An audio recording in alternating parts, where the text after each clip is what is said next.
दे समय में बहुत धन्यवाद।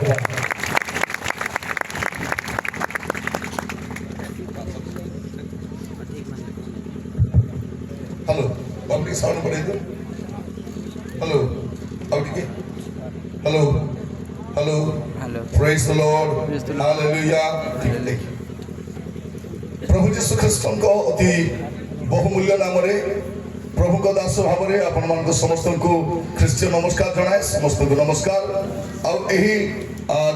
दासीबाड़ी असनपुर मिलित वार्षिक गोष्ठी सभा जहाँ कंदहिल बाप्टिस्ट काउंसिल द्वारा आयोजन करा मीटिंग द्वितीय दिवस प्रथम अधिवेशन रे प्रभु को दास भाव में आपण मान समस्त को ख्रीष्टीय नमस्कार सहित स्वागत जनाए।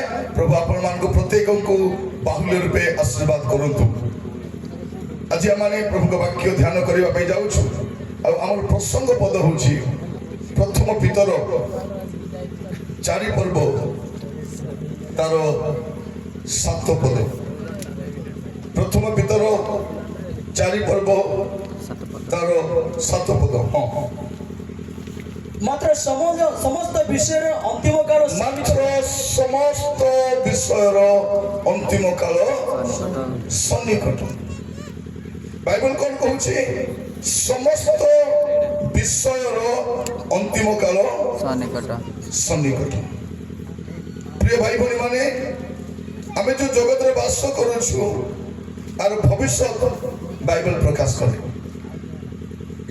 एटा मंत्री माने जानि नाहंती, शिल्पपति माने जानि नाहंती, और अनेक लोक जानती नहीं जे पृथ्वीर को परिस्थिति रे वास करूछु। बाइबल कहे समस्त विषयर अंतिम काल सन्निकट। मोर प्रिय भाई भाई माने गतकाली आमे अपराह्न समय अध्ययन करूथिलु जे शेष कालर लक्षण गुड़िक कौन।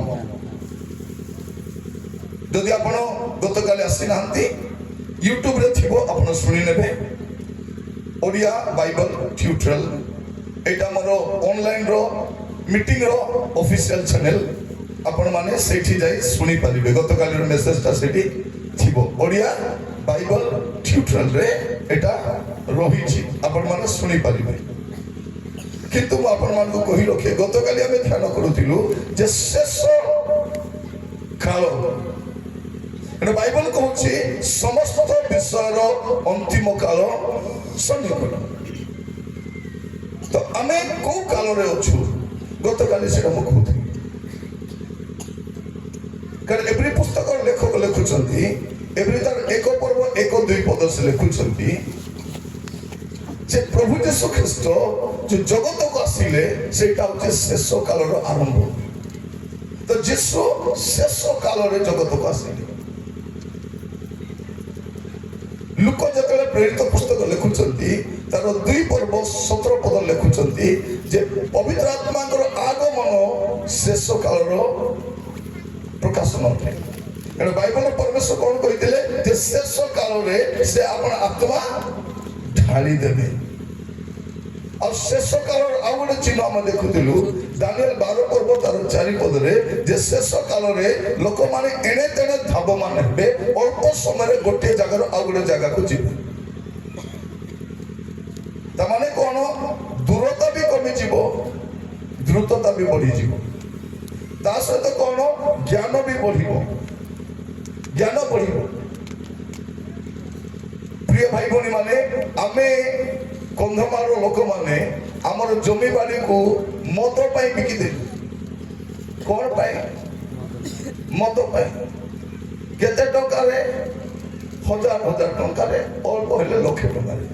एबे से जमीर दाम केते कोटी कोटी टंका। आमर चाष जमी को बिकी देलु एबे से जमी रे जाय में गति काम करियो।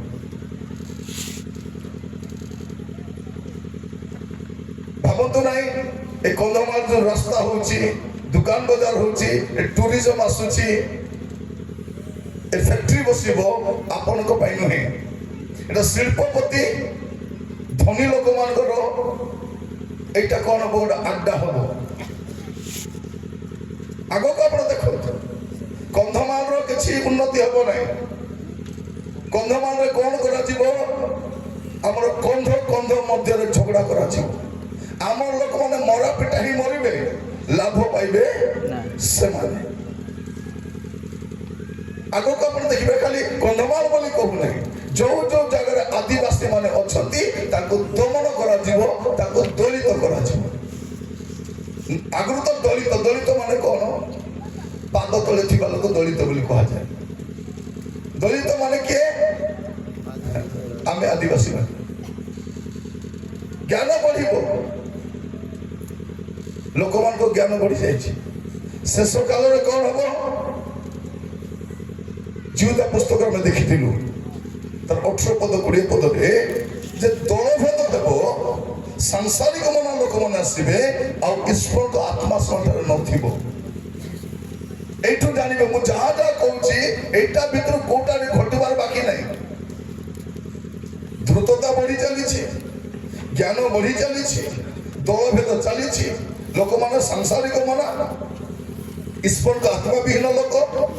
ଆଉ ପିତର ଲେଖୁଛନ୍ତି ଦ୍ୱିତୀୟ ପିତର 3 ପର୍ବ 3 ଆଉ 4 ପଦରେ ଲୋକମାନେ ଅଭିଳାଷ ପ୍ରିୟ ହେବେ, ଅଭିଳାଷୀ ହେବେ, ଆଉ ବିଳାସ ପ୍ରିୟ ହେବେ, ପରିହାସକ ହେବେ।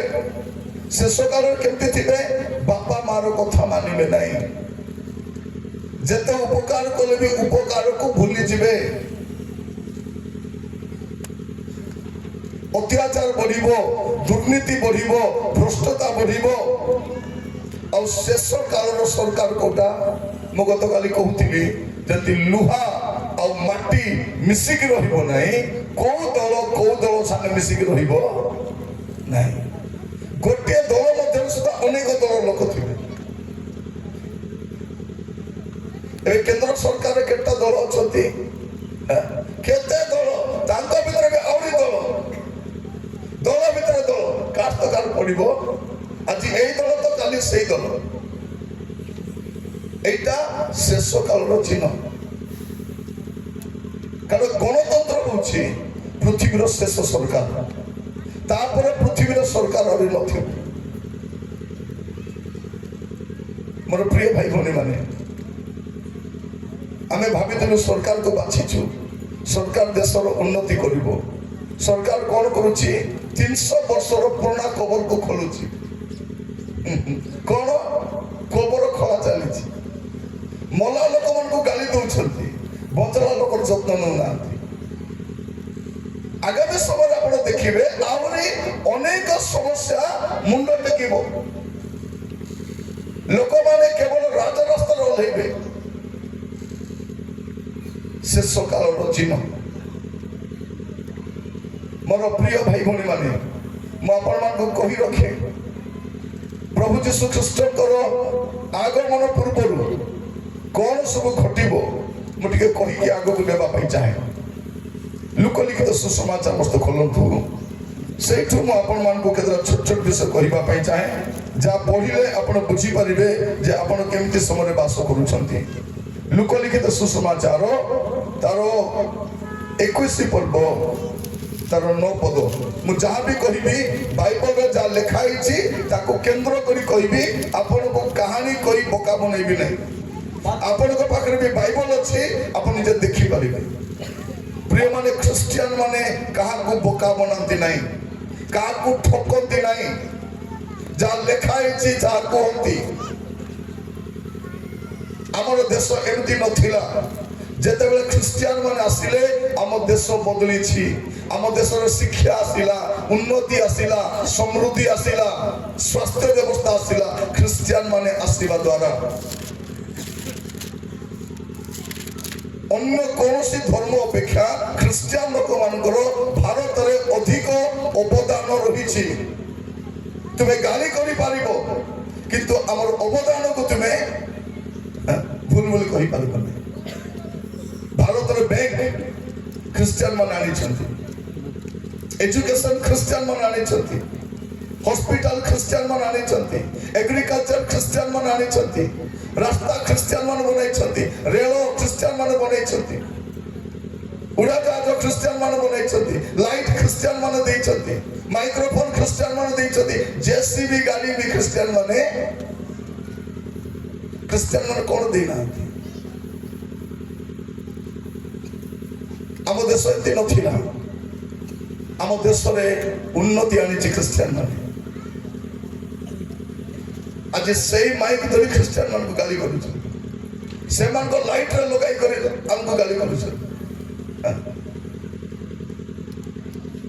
मु कहिबा पाई चाहे शेष कालर केतोटी छवि एठी पाई कहिबा पाई चाहे जेपरि आपण माने सतर्क हेबे जे आपण माने कोन समय रे वास करूछंती जुवा माने जदि तुमे माने राति रे मोबाइल धरि आईपीएल देखुछ तुम ठारू बोका लोक दुनिया रे के नथिबो निर्बुद्धिया मनुष्य एटा धनी मानकर खेल एटा बड़ बड़ शिल्पपति मानकर खेल एटा बड़ लोक मानकर जुआ खेल एटा हमको आईपीएल दरकार नहीं हमको चाकरी दरकार हमको शिक्षा दरकार हमको सुरक्षा दरकार जदि आमर पिला माने बापा माँ परिश्रम करूछंती जमी रे खटुछंती राति दिन काम करूछंती राति रे खाली बसी आईपीएल देखुछ तम परा घोड़ा मुआ पिला कोटी नथिबे घोड़ा मुआ माने एटा माने घरे खाइबा को नहीं बापा देह खराब बोले भी परिश्रम करूछि बिल को जाउछि रोजगार करूछि पिला आईपीएल धरि करे बसिछि प्रिय माने आमर देश चाकरी नहीं सरकार चाकरी दौना कौन कर बेरोजगार को रखी जेपरी एमान को व्यवहार कर दंगा कराइबे एमान को मद खुआइबे गंजेई खुआइबे नाली गामछा पिंधाइबे उस्काइबे और लोक मारबा को एटा तोर चाकरी एटा तोर व्यवसाय चाकरी नहीं कौन करिबे भंगा रुजा करिबे नहीं पिला माने कौन करिबे जदि आमर पिला माने भी तांकर पिला परा यूनिवर्सिटी रे पढ़ी थांते डॉक्टर ही थांते साइंटिस्ट ही थांते विदेश से पढ़वा को जाई थांते आमर पिला माने काउडी धरि कर बुली न थांते जे करी बुली न थांते ओना गोटा ही बुली न थांते गाँ मानकर भल मेडिकल नहीं मात्र मद दुकान अच्छी ना नहीं मद दुकान मेडिकल स्टोर 10टा बंद हो जीवो राति 12टा जाए मद दुकान खोलाई देव को पुलिस तक रे बोली भी कहबनी खाली देशी मद आका मद देशी मद रंधा होची धरी करी बाप रे मीडिया रे मद रंधा चली थिला धरा हैला भरा हैला हमको हैला संकटा एटी रेकर्ड चली थिला अरे बाकी मद दुकान कोन अमृत दुकान कोन कहिथिला सरकार कौन कहते आम सरकार आसिले मद दुकान बंद हम बारे बंद कर तुम्हें औकात अच्छी तुम से तो पैसा नहीं चलुच मोर प्रिय भाई भनी माने एबे देशर आउरी कौन हम आम जानी न पृथ्वी अवस्था तो छाड़ भयंकर आम भारत भी बाद जाए नहीं आगामी समय जुवा माने सतर्क था सावधान था बापा माँ को जत्न नियो बापा माँ बिल बाड़ी रे काम करिवे तुमे घरे बसी खाउछ तमर गला रे खाइबाटा केति उलुची केते तुमे खाइ पारुछ निर्लज्जा माने कानो नाको कोणा करे जीप पे नोआटा किड़ी फटा फुटी कर विधि करे मोबाइल गोटे धरी से हांडी मुंडा गाड़ी गोटे धरी कर बुलुची से बाइक को देखी जो दिन कमाई बसे दिन बाइक किन जो दिन कमाई बसे दिन फुटाणी मार कौन कहते बापा माँ को बापा तुम्हें कौन करदेल डाडी कौन करदेले तुम्हें पिंधला चेडी मिसा दादी दे जो चोटी पिंधि ना नहीं से चोटी मिसा डाडी हका दी शेष कालर छवि देखा चाहे जब आप जानवे जे समस्त विश्वर अंतिम काल सन्निकट लुकतार 21 पर्व 9 पद मात्र तुम्हें माने जेते बेले युद्ध ओ विप्लव विशेष साउंड बढ़ाता कर साउंड को बढ़ाता कर हां ମାତ୍ର ତୁମ୍ଭେମାନେ ଯେତେବେଳେ ଯୁଦ୍ଧ ମାତ୍ର ତୁମେମାନେ ଯେତେବେଳେ ଯୁଦ୍ଧ ବିପ୍ଳବ ବିଷୟ ଶୁଣିବ ବିପ୍ଳବ ବିଷୟ ଶୁଣିବ ସେତେବେଳେ ତ୍ରାସଯୁକ୍ତ ହୁଅ ନାହିଁ। ସେତେବେଳେ ତ୍ରାସଯୁକ୍ତ ହୁଅ ନାହିଁ। କାରଣ ଏହି ସମସ୍ତ ଅବଶ୍ୟ ପ୍ରଥମରେ ଘଟିବ এই সমস্ত অবশ্য প্রথমে ঘটিব, তৎକ୍ଷଣାତ୍ ଯୁଗାନ୍ତ ହେବ ନାହିଁ। তৎক্ষণাৎ যুগান্ত ହେବ ନାହିଁ। প্রথমে কଣ হব? যুদ্ধ, স্থানে স্থানে যুদ্ধ, যুদ্ধ। কালি আমি দেখুଥିଲୁ আমার মন্ত্রী মানଙ୍କର অবস্থা। প্রিয় ভাই ভଉଣୀ ମାନେ, ଏ ଦେଶରେ କଣ ହଉଛି ଜଣା ପଡୁନାହିଁ। ଆଗକୁ କେମିତି ଅରାଜକତା ଥିବ ଆମେ ଜାଣିନ। ଏମାନେ ପଚାରିଲେ ନାରୀ ମାନଙ୍କୁ ନିର୍ଯାତନା କାହିଁକି ହଉଛି, ଆମର ସାନ ସାନ ଝିଅ ମାନଙ୍କୁ ଅତ୍ୟାଚାର କାହିଁକି ହଉଛି, ସ୍କୁଲ ପଢିବା ଝିଅ ମାନେ ଗର୍ଭବତୀ କାହିଁକି ହଉଛନ୍ତି, କାହିଁକି ଏମାନଙ୍କୁ ମାରିକି ଫିଙ୍ଗି ଦିଆଯାଉଛି, କାହିଁକି ସୁରକ୍ଷା ଦିଆଯାଉ ନାହିଁ, ଏଟା ପଚାରବାଟା ଭୁଲ କି? ଭୁଲ। ତାଙ୍କୁ ପୋଲିସ ଲଗାଇ କରି ପିଟ, ତୁମେ କହିବାକୁ ହବନି, ଚାହିଁଲେ ହେବ। ଭାବି ଦେଖ, ସରକାର ଜବାବ ଦେବ ନା କିଏ ଜବାବ ଦେବ? ଗୋପବନ୍ଧୁ ଦାସ ଗୋଟେ କଥା କହିଥିଲେ, କୂଳ ବୁଡ଼ିଲା ବେଳକୁ ଖଡ଼ା ମୁହାଁ ପୁଅର ଜନ୍ମ। ଯେତେବେଳେ ଦେଶ ବୁଡ଼ିବାକୁ ଆରମ୍ଭ ହବ, ଜାତି ବୁଡ଼ିବାକୁ ଆରମ୍ଭ ହବ, ପରିବାର ବୁଡ଼ିବାକୁ ଆରମ୍ଭ ହବ, ଜାଣିବ ସେ ଘରେ ଗୋଟେ ଖଡ଼ା ମୁହାଁ ଜନ୍ମ ହେଇଥିବ। ପ୍ରିୟମାନେ, ଏମାନଙ୍କୁ ଦେଖିଲା ପରେ କେ ସୁରକ୍ଷିତ? ଯୋଉ ବାବା ସାନ ସାନ ଝିଅ ମାନଙ୍କୁ ଅତ୍ୟାଚାର କରିଛି, ସେ ବାବାର ଗୋଡ ତଳେ ଉପର ତଳ ଯାଇ ଦେଇ ମନ୍ତ୍ରୀ ମାନେ ମୁଣ୍ଡିଆ ମାରିଥାଉଛନ୍ତି। ସେ ବାବାକୁ କିଏ ଛୁଇଁବ?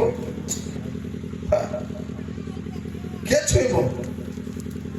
ମନେ ରଖିଥାନ୍ତୁ, ସମସ୍ତ କହିବା ପାଇଁ ଚାହେଁ, ମା ମାନେ ଦୟାକରି ତମର ଝିଅ ମାନଙ୍କୁ ସୁରକ୍ଷା ରଖ। ଗୋଟେ ମାର ଦାୟିତ୍ୱ ଝିଅକୁ ସୁରକ୍ଷା ଦେବା। 5 ବର୍ଷର ଛୁଆ ବି ସୁରକ୍ଷିତ ନାହିଁ, 50 ବର୍ଷ ସ୍ତ୍ରୀ ସୁରକ୍ଷିତ ନାହିଁ, 75 ବର୍ଷର ବୁଢୀ ବି ସୁରକ୍ଷିତ।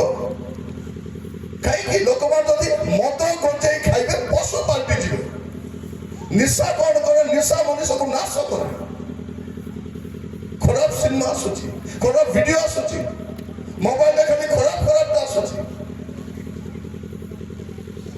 ଝିଅ ମାନଙ୍କୁ ସୁରକ୍ଷା ଦେବ, ବାହାରେ ଛାଡ଼ିବ ନାହିଁ।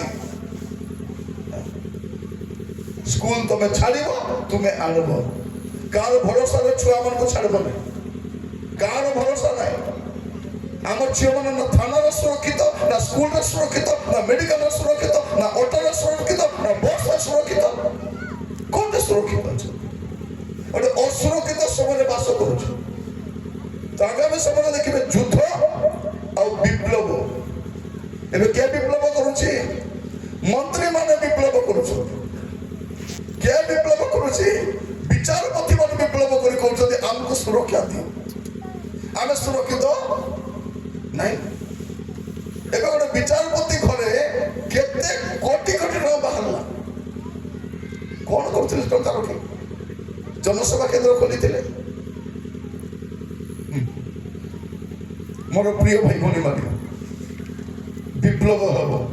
ଚାଷୀ ବିପ୍ଳବ, ଶିକ୍ଷକ ବିପ୍ଳବ, ସମସ୍ତେ ବିପ୍ଳବ ମାନେ ହରତାଲ କରିବା, ରାସ୍ତାରେ ଆସିବା, ଜନ ଆନ୍ଦୋଳନ କରିବା। এইটা প্রথম চিহ্ন শেষ কালর। কଣ লেখাযাଉଛି? যুদ্ধ, তারপরে বিপ্লব, তারপরে 10 পদ পড়িবে। 10 পদ। তৎপরে সে সেমানକୁ କହିଲେ, তৎপরে সে সেমান কহিলে, জাতি বিপক্ষରେ জাতি, জাতি বিপক্ষের জাতি, রাজ্য বিপক্ষରେ রাজ্য উঠিব। কে উঠিব? এইটা যিশু କହିଛନ୍ତି। কোন জাতি বিপক্ষের গোটে জাতি ଆଉ ଗୋଟେ ଜାତି। ଏ କନ୍ଧମାଳ ବି ଦେଖ, ଏଇ ଜାତି ସେଇ ଜାତି ସହିତ ଝଗଡ଼ା, ଉଭୟ ଆମର କନ୍ଧ ଲୋକ, କିନ୍ତୁ ଜାତିକୁ ନେଇ ମାଡଗୋଳ। ଏ ମାଡଗୋଳ ଲଗେଇବା ଲୋକ ବାହାର ଲୋକ, ଏମାନଙ୍କୁ ମାଡଗୋଳ ଲଗାଇ ଆରାମରେ ଅଛି। ସେ ଆମେ ହଣା କଟାଇ ମରିବାର ଅଛି। ଜାତି ବିପକ୍ଷରେ ଜାତି, ରାଜ୍ୟ ବିରୁଦ୍ଧରେ ରାଜ୍ୟ। ଆମେ ଗୋଟେ ଦେଶରେ ଅଛୁ, କିନ୍ତୁ ରାଜ୍ୟ ଗୋଟେ ରାଜ୍ୟରେ ପଡୁନାହିଁ,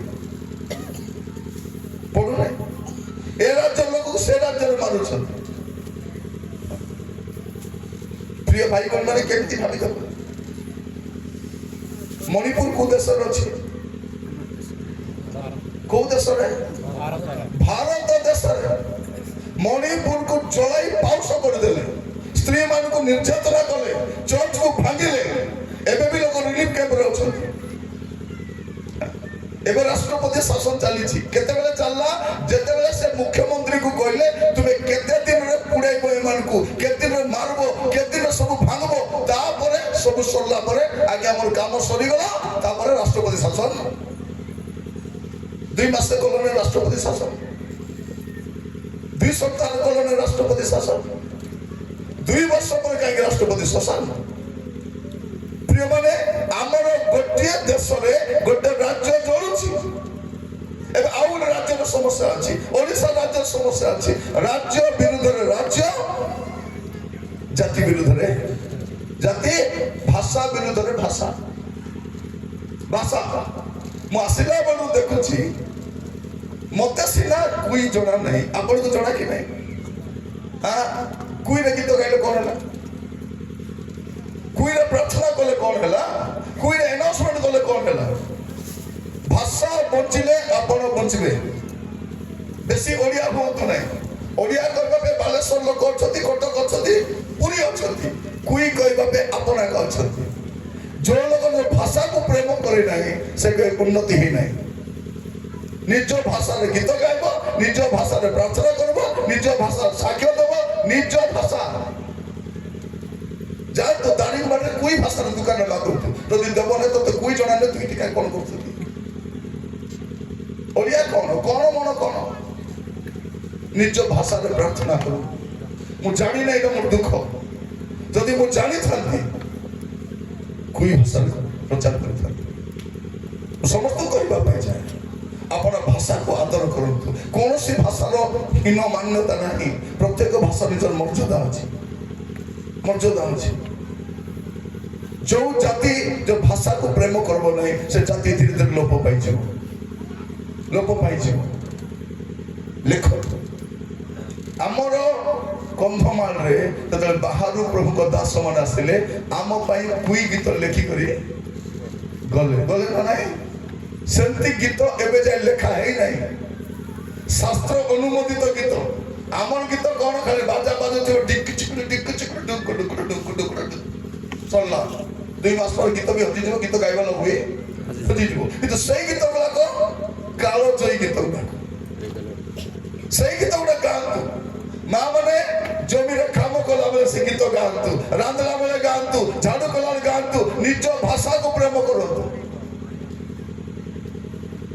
ଭାଷା ଲୋପ ହେଲେ ଆପଣ ଲୋପ ହେଇଯିବେ।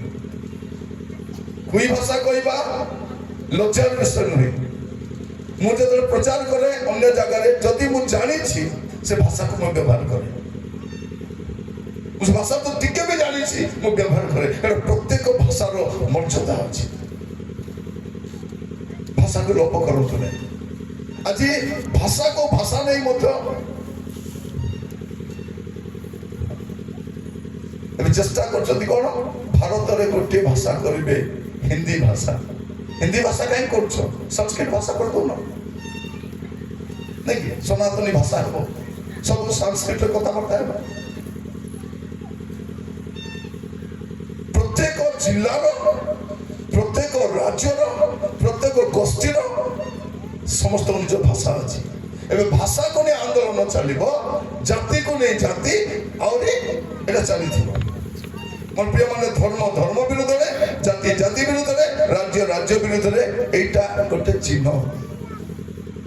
ତାପରେ ଆପଣ ପଢିବେ 11 ପଦ। ଆଉ ମହାଭୂମିକମ୍ପ ଓ ସ୍ଥାନେ ସ୍ଥାନେ ମହାମାରୀ ହେବ। କଣ ହବ? ଆଉ କଣ ହବ? ପ୍ରଥମରେ ଯୁଦ୍ଧ ହବ। ଚାରିଆଡେ ଯୁଦ୍ଧ ଚାଲିଛି। ଗୋଟେ ଦେଶ ଯୁଦ୍ଧ ସରିଲେ ଆଉ ଗୋଟେ ଦେଶ ଚାଲିଛି। କାହିଁକି ଯୁଦ୍ଧ କରୁଛନ୍ତି? ଏ ଯୁଦ୍ଧ ହେଉନାହିଁ, ଯୁଦ୍ଧ କରାଉଛନ୍ତି। କାହିଁକି? ସେମାନେ ଯୋଉ ବମ୍ ଗୁଡାକ ବନେଇଲେ, ବିକ୍ରି କେମିତି ହେବ? ଏବେ ଲଡୁ କାହିଁକି ବନେଇଛି? ବିକବା ପାଇଁ। ଖଜା କାହିଁକି ବନେଇଛି? ବିକବା ପାଇଁ। ଚାଉମିନ କାହିଁକି ବନେଇଛି? ବିକବା ପାଇଁ। ମୋବାଇଲ କାହିଁକି ବନେଇଛି? ବିକବା ପାଇଁ। ବାଇକ୍ କାହିଁକି ବନେଇଛି? ବନାଇଛି ବିକିବା ପାଇଁ। ତ କିଛି ଦେଶ କଣ କରନ୍ତି, ବମ୍ ବନାନ୍ତି ଆଉ ବିକ୍ରି କରନ୍ତି, ଆତଙ୍କ ସୃଷ୍ଟି କରନ୍ତି। ଏମିତି ଗୋଟେ ଗୋଟେ ଦେଶ ସର୍ବନାଶ ହେଇଗଲାଣି। ରାତି ଦିନ ବୋମା ବୃଷ୍ଟି ହେଲେ କଣ, ତ ଯୁଦ୍ଧ ହବ, ତାପରେ ବିପ୍ଳବ ହବ, ତାପରେ ଭୂମିକମ୍ପ ହବ। କାରଣ ଏତେ ବମ୍ ପକାଇଲା ପରେ ଭୂମି ହଲିବ ନା ନାହିଁ, ଭୂମିକମ୍ପ ହବ। ଆଗକୁ ବଡ ବଡ ଭୂମିକମ୍ପ ହବ, ତାପରେ ଲୋକ ମରିବେ, ତାପରେ ମହାମାରୀ ହେବ। ଲୋକ ପୋକ ମାଛି ପରା ମରିବେ, ଜମିରେ ଚାଷ ହେବ ନାହିଁ। ଏବେ ଆମେ ଖୁସି ହେଇଯାଉଛୁ, କଣ ଫ୍ରିରେ ଚାଉଳ ମିଳୁଛି। ପ୍ରିୟ ମାନେ ଅମୃତ ଭାରତରେ କଣ ଚାଲିଛି ଏବେ, ଅମୃତ କାଳ। ଏ ଅମୃତ କାଳ ଆସିଲା ପରେ ମଧ୍ୟ 80 କୋଟିରୁ ଅଧିକ ଲୋକ ମାଗଣା ଚାଉଳ ଦୟାରେ ବଞ୍ଚୁଛନ୍ତି। এটা সরকারের গর্বর বিষয় নয়, এটা সরকার ପାଇଁ লজ্জার বিষয়, অপমান বিষয়। তবে আমার বুড়া বাহারে যাই কହୁଛି আমার দেশরে আমি 80 কোটি লোকକୁ ଆମେ ফ্রি চাউল ଦଉଛୁ। ହସି ଦେଲେ ସେମାନେ, ହସି ଦେଲେ ଲୋକମାନେ। କାହିଁକି ଯୋଉ ଦେଶରେ 80 କୋଟି ଲୋକ ମାଗଣା ଚାଉଳ ଦୟାରେ ବଞ୍ଚୁଛନ୍ତି, ସେ ଦେଶ ବିକଶିତ ଦେଶ ନୁହେଁ। ଆମେ ଚାଉଳ ପାଇକରି ଭାଇ ମାନେ ଫ୍ରି ଚାଉଳ ମିଳିଗଲା, ସେ ଚାଉଳ ଖାଇକରି ଗଛ ତଳେ ବାନିଆନ ଟେକିକରି ପେଟ ଦେଖାଇକି ଶୋଇଥାଉଛି। କିଏ ଜୁଆ ଖେଳୁଛି, କିଏ ପୁଡ଼ିଆ ଖାଉଛି, କିଏ ମୋବାଇଲ ଦେଖୁଛି, କାମ ଦାମ ନାହିଁ। ଆମକୁ ଚାଉଳ କାହିଁକି ଦେଲେ, ତାର ଗୁଡ଼େ କାରଣ ଅଛି। ଚାଉଳ ନଦେଲେ ଏ 80 କୋଟି ଲୋକ ରାସ୍ତାକୁ ଆସିବେ, ଆନ୍ଦୋଳନ କରିବେ, ଆମକୁ ଚାকরি ଦିଅ, ବ୍ୟବସାୟ ଦିଅ ବୋଲି। ଆମକୁ ଫ୍ରି ଚାଉଳ ଦେଇକରି ଏ ବଡ଼ ବଡ଼ କମ୍ପାନୀ ମାନଙ୍କୁ କଣ ଦେଇଛନ୍ତି, ରୋଡ ବନାଇବା ପାଇଁ ଟେଣ୍ଡର ଦେଇଛନ୍ତି। କିଏ ବନାଉଛି ରୋଡ, କନ୍ଧମାଳର ଲୋକ ବନାଉଛି ରାସ୍ତା, କିଏ ବନାଉଛି, ବଡ଼ ବଡ଼ ଗାଡ଼ି ବନାଉଛି। ମାଟି ବହୁଛନ୍ତି, ବାଲି ବହୁଛନ୍ତି, ରାସ୍ତା ଖୋଳା ଚାଲିଛି, এটা ମେସିନ କରୁଛି, ବଡ଼ ବଡ଼ କମ୍ପାନୀ ମାଲାମାଲ ହଉଛନ୍ତି। ରାସ୍ତା ଆଗ ମଣିଷ ମାନେ ବନାଉଥିଲେ, ରାସ୍ତାରେ ଆମର ଦରକାର ନାହିଁ।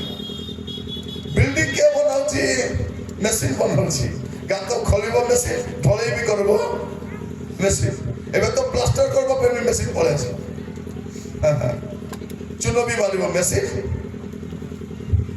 ଆଗକୁ ଦେଖ, ପାଠ ପଢାଇବ ମେସିନ, ଅପରେସନ କରିବ ମେସିନ, ଦୋକାନ ଚଳାଇବ ମେସିନ। ବାକି ଲୋକ କଣ କରିବେ, ଯୋଉଦିନ ଏ 80 କୋଟି ଲୋକକୁ ଚାଉଳ ଦେବା ବନ୍ଦ କରିଦେବେ, ଭୋକରେ ପୋକ ମାଛି ଭଳିଆ ମରିବୁ ଆମେ, ଜାଣିଛ। ଗୋଟେ ଦିନ ବନ୍ଦ ହେବ। ଆମର ଆଦିବାସୀର କି ଦରକାର, ଭୋଟ ପାଇଁ ଦରକାର, ରାଜନୀତି ପାଇଁ ଦରକାର, ଯେ କରି ବୁଲିବା ପାଇଁ ଦରକାର, ପଇସା କମେଇ ମନ୍ଦିର ଦେଇକି ଦେବା ପାଇଁ ଦରକାର। ଆଉ କି ଦରକାର ଆମର କି ଦରକାର ଅଛି? ଆଦିବାସୀର କିଛି ମୂଲ୍ୟ ଅଛି? ପ୍ରିୟ ମାନେ ଏବେ ଯାଏ ଆଦିବାସୀ ମାନେ ବୁଝି ନାହାନ୍ତି, ଯେ କରି ବୁଲୁଛନ୍ତି। ଆମର ଅସ୍ତିତ୍ୱ କେତେ ଦିନ ରହିବ ଜଣା ନାହିଁ। ଆଜି ବାକ୍ୟ ଶୁଣିଲା ବେଳେ ଧ୍ୟାନ ଦିଅନ୍ତୁ, ଆଗକୁ ମହାମାରୀ ଆସିବ, ଭୂମିକମ୍ପ ଆସିବ, ଦୁର୍ଭିକ୍ଷ ଆସିବ। ଆମେ ତ କେମିତି ସେମିତି ବି ପାଣି ପିଉଥିଲୁ କି ନାହିଁ। ଏବେ ସବୁ ଗାଁକୁ ପାଣି କନେକ୍ସନ ହଉଛି, କଣ ପାଇଁ? ଏବେ ବୁଝି ନାହାନ୍ତି, ଏବେ ବୁଝି ନାହାନ୍ତି। ପାଣି ଦିଆହବ, ମେସିନ ଲଗା ହବ, ପଇସା ବାନ୍ଧ ତ ପାଣି, ନହେଲେ ଟୋପେ ପାଣି ମିଳିବ ନାହିଁ। এটা ପ୍ରସ୍ତୁତି କଣ ପାଇଁ ହେଉଛି? ଭଣ୍ଡ ଖ୍ରୀଷ୍ଟର ଆଗମନ ପାଇଁ। ଆଗ ଆପଣଙ୍କର ଇଲେକ୍ଟ୍ରିକ କରେଣ୍ଟ କାଟିବା ପାଇଁ ପୋଲରେ ଚଢୁଥିଲେ, ଏବେ ପୋଲରେ ଚଢବା ଦରକାର, ସିଆର କଟି ଯାଉଛି। କଣ ସବୁ ତ ଆଧାର ଲିଙ୍କ କରିଦେଇଛୁ, କରିଛୁ କି ନାହିଁ? କରିଛୁ, କିଛି ମିଳିବ ନାହିଁ। ପରିସ୍ଥିତି ଆଗକୁ ଦେଖନ୍ତୁ। ଲୋକ ଭାବୁଛନ୍ତି ସରକାର କେତେ ଭଲ, ଆମକୁ ପଇସା ଦଉଛନ୍ତି। ତମକୁ ପଇସା ଦଉନାହାନ୍ତି, ତମର ପଇସା ନେଇ ତମକୁ ଦଉଛନ୍ତି। ତାଙ୍କର ପଇସା କୋଉଠୁ ପଇସା ଆଣିବେ ସେମାନେ? ଦରଦାମ ବଢାଉଛନ୍ତି, ବିଭିନ୍ନ ଭାବରେ ପଇସା ଆଦାୟ କରୁଛନ୍ତି, ତାଇରେ ପଇସା ଦଉଛନ୍ତି। 5,000 କଣ କରିବେ? ଆମର ଭାଇମାନେ ସପ୍ତାହ ମଦ ପିଇ ଦେଲେ ସରିଯିବ। ସତ ନୁହେଁ? ପ୍ରିୟ ଭାଇ ଭଉଣୀ ମାନେ, ଦେଇଥାନ୍ତେ ତ ଦେଇଥାନ୍ତେ, ଟିକେ ଭଲ ଚଳିଲା ବେଳେ ଦେଇଥାନ୍ତେ। ଦିନକୁ 27 ଟଙ୍କା ବୋଲେ ଆଳୁ ବି ଗୋଟେ କେଜି ମିଳିବନି, ଆଳୁ ବି ଗୋଟେ କେଜି ମିଳିବନି। ସେଇଟା ଦେଖିକି ଆମେ ବାହାଦୁରୀ ହବ। ଆଗକୁ ଦେଖନ୍ତୁ ଆହୁରି କଣ କଣ ପରିସ୍ଥିତି ଆସୁଛି, ଆଗକୁ କଣ କଣ ପରିସ୍ଥିତି ଆସୁଛି। ମୋର ପ୍ରିୟ ଭାଇ ଭଉଣୀ ମାନେ, ମୁଁ କାହିଁକି କହୁଛି, ଆମେ ଅନ୍ତିମ କାଳର ଅନ୍ତିମ ପର୍ଯ୍ୟାୟରେ ପହଞ୍ଚି ଯାଇଛୁ, ଅନ୍ତିମ ପର୍ଯ୍ୟାୟରେ ଅଛୁ। ଯଦି ଜୀବନ ଏବେ ବି ଠିକ ନାହିଁ, ଠିକ କରନ୍ତୁ। ଠିକ ଥିଲା ପରେ ଅଭିନୟ କରନ୍ତୁ ନାହିଁ। ଏଠି କେତେଟା ବସିଛନ୍ତି ପୁଡ଼ିଆ ଧରିକରି, ଧନମଣି ମାନେ। ପୁଡ଼ିଆ ଖାଇ ଖାଇ ସ୍ୱର୍ଗକୁ ଯିବ ନା ମଦ ଖାଇଯିବ, ନା ଖରାପ ଭିଡ଼ିଓ ଦେଖିଯିବ, ନା ପର ସ୍ତ୍ରୀ ସହିତ ନାରେ ନାରେ ହେଇକି ଯିବ? ଆମର କେତେଟା ଆସି ଗତଳେ ବସିଛନ୍ତି? କାହିଁକି ଆସିଲ ତମେ? ତମ ଗାଁରେ ଗଛ ନାହିଁ? ମିଟିଂ ଆସି ଗସ୍ତରେ କଣ ପାଇଁ ଆସିଲ ତୁମେ? ଦେଖ ବାହାରେ ବୁଲୁଥିବେ, ମିଛ କଥା କହୁନାହିଁ। ଏଠି ଯେତେ ବସିଛ ସେତିକି ବାହାରେ ବୁଲୁଛ। କଣ ଆଗକୁ ମିଟିଂ ହେବ କି ନାହିଁ ଜଣା ନାହିଁ। ତମକୁ ମିଟିଂ ମିଳୁଛି ସୁବିଧା, ଆସି ବସିଲେ ଅସୁବିଧା କଣ ନାହିଁ? ବୁଝିବେ? ଟାଇମ ଆସିବ, ଟାଇମ ଆସିବ। ଆମର ପିଲାମାନେ ଯୋଉଠି ନେଟୱାର୍କ ଆସିବ ସେ ଗଛ ଛାଡି ଘୁଞ୍ଚୁ ନାହାନ୍ତି। ସେ ଗଛ ତଳେ ନାଇକି ସେ କାଇ ପିମ୍ପୁଡି ଭଳିଆ ଥାଉଛନ୍ତି, ଛାଡିକି ଯାଉନାହାନ୍ତି। ଏଥର ମା ମାନେ କଣ କରିବ?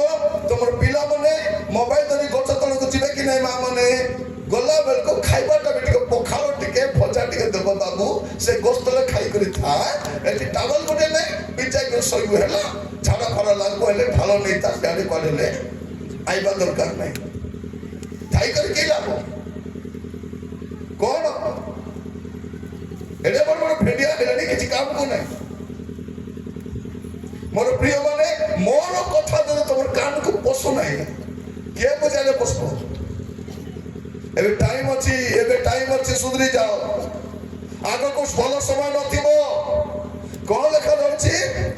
ଦୁର୍ଭିକ୍ଷ ହବ, ଦୁର୍ଭିକ୍ଷ ଆସିବ। ମୁଁ କହୁଥିଲି ଆପଣମାନଙ୍କୁ, ଆଗ ପୋଖରୀ କିଏ ଖୋଲୁଥିଲା?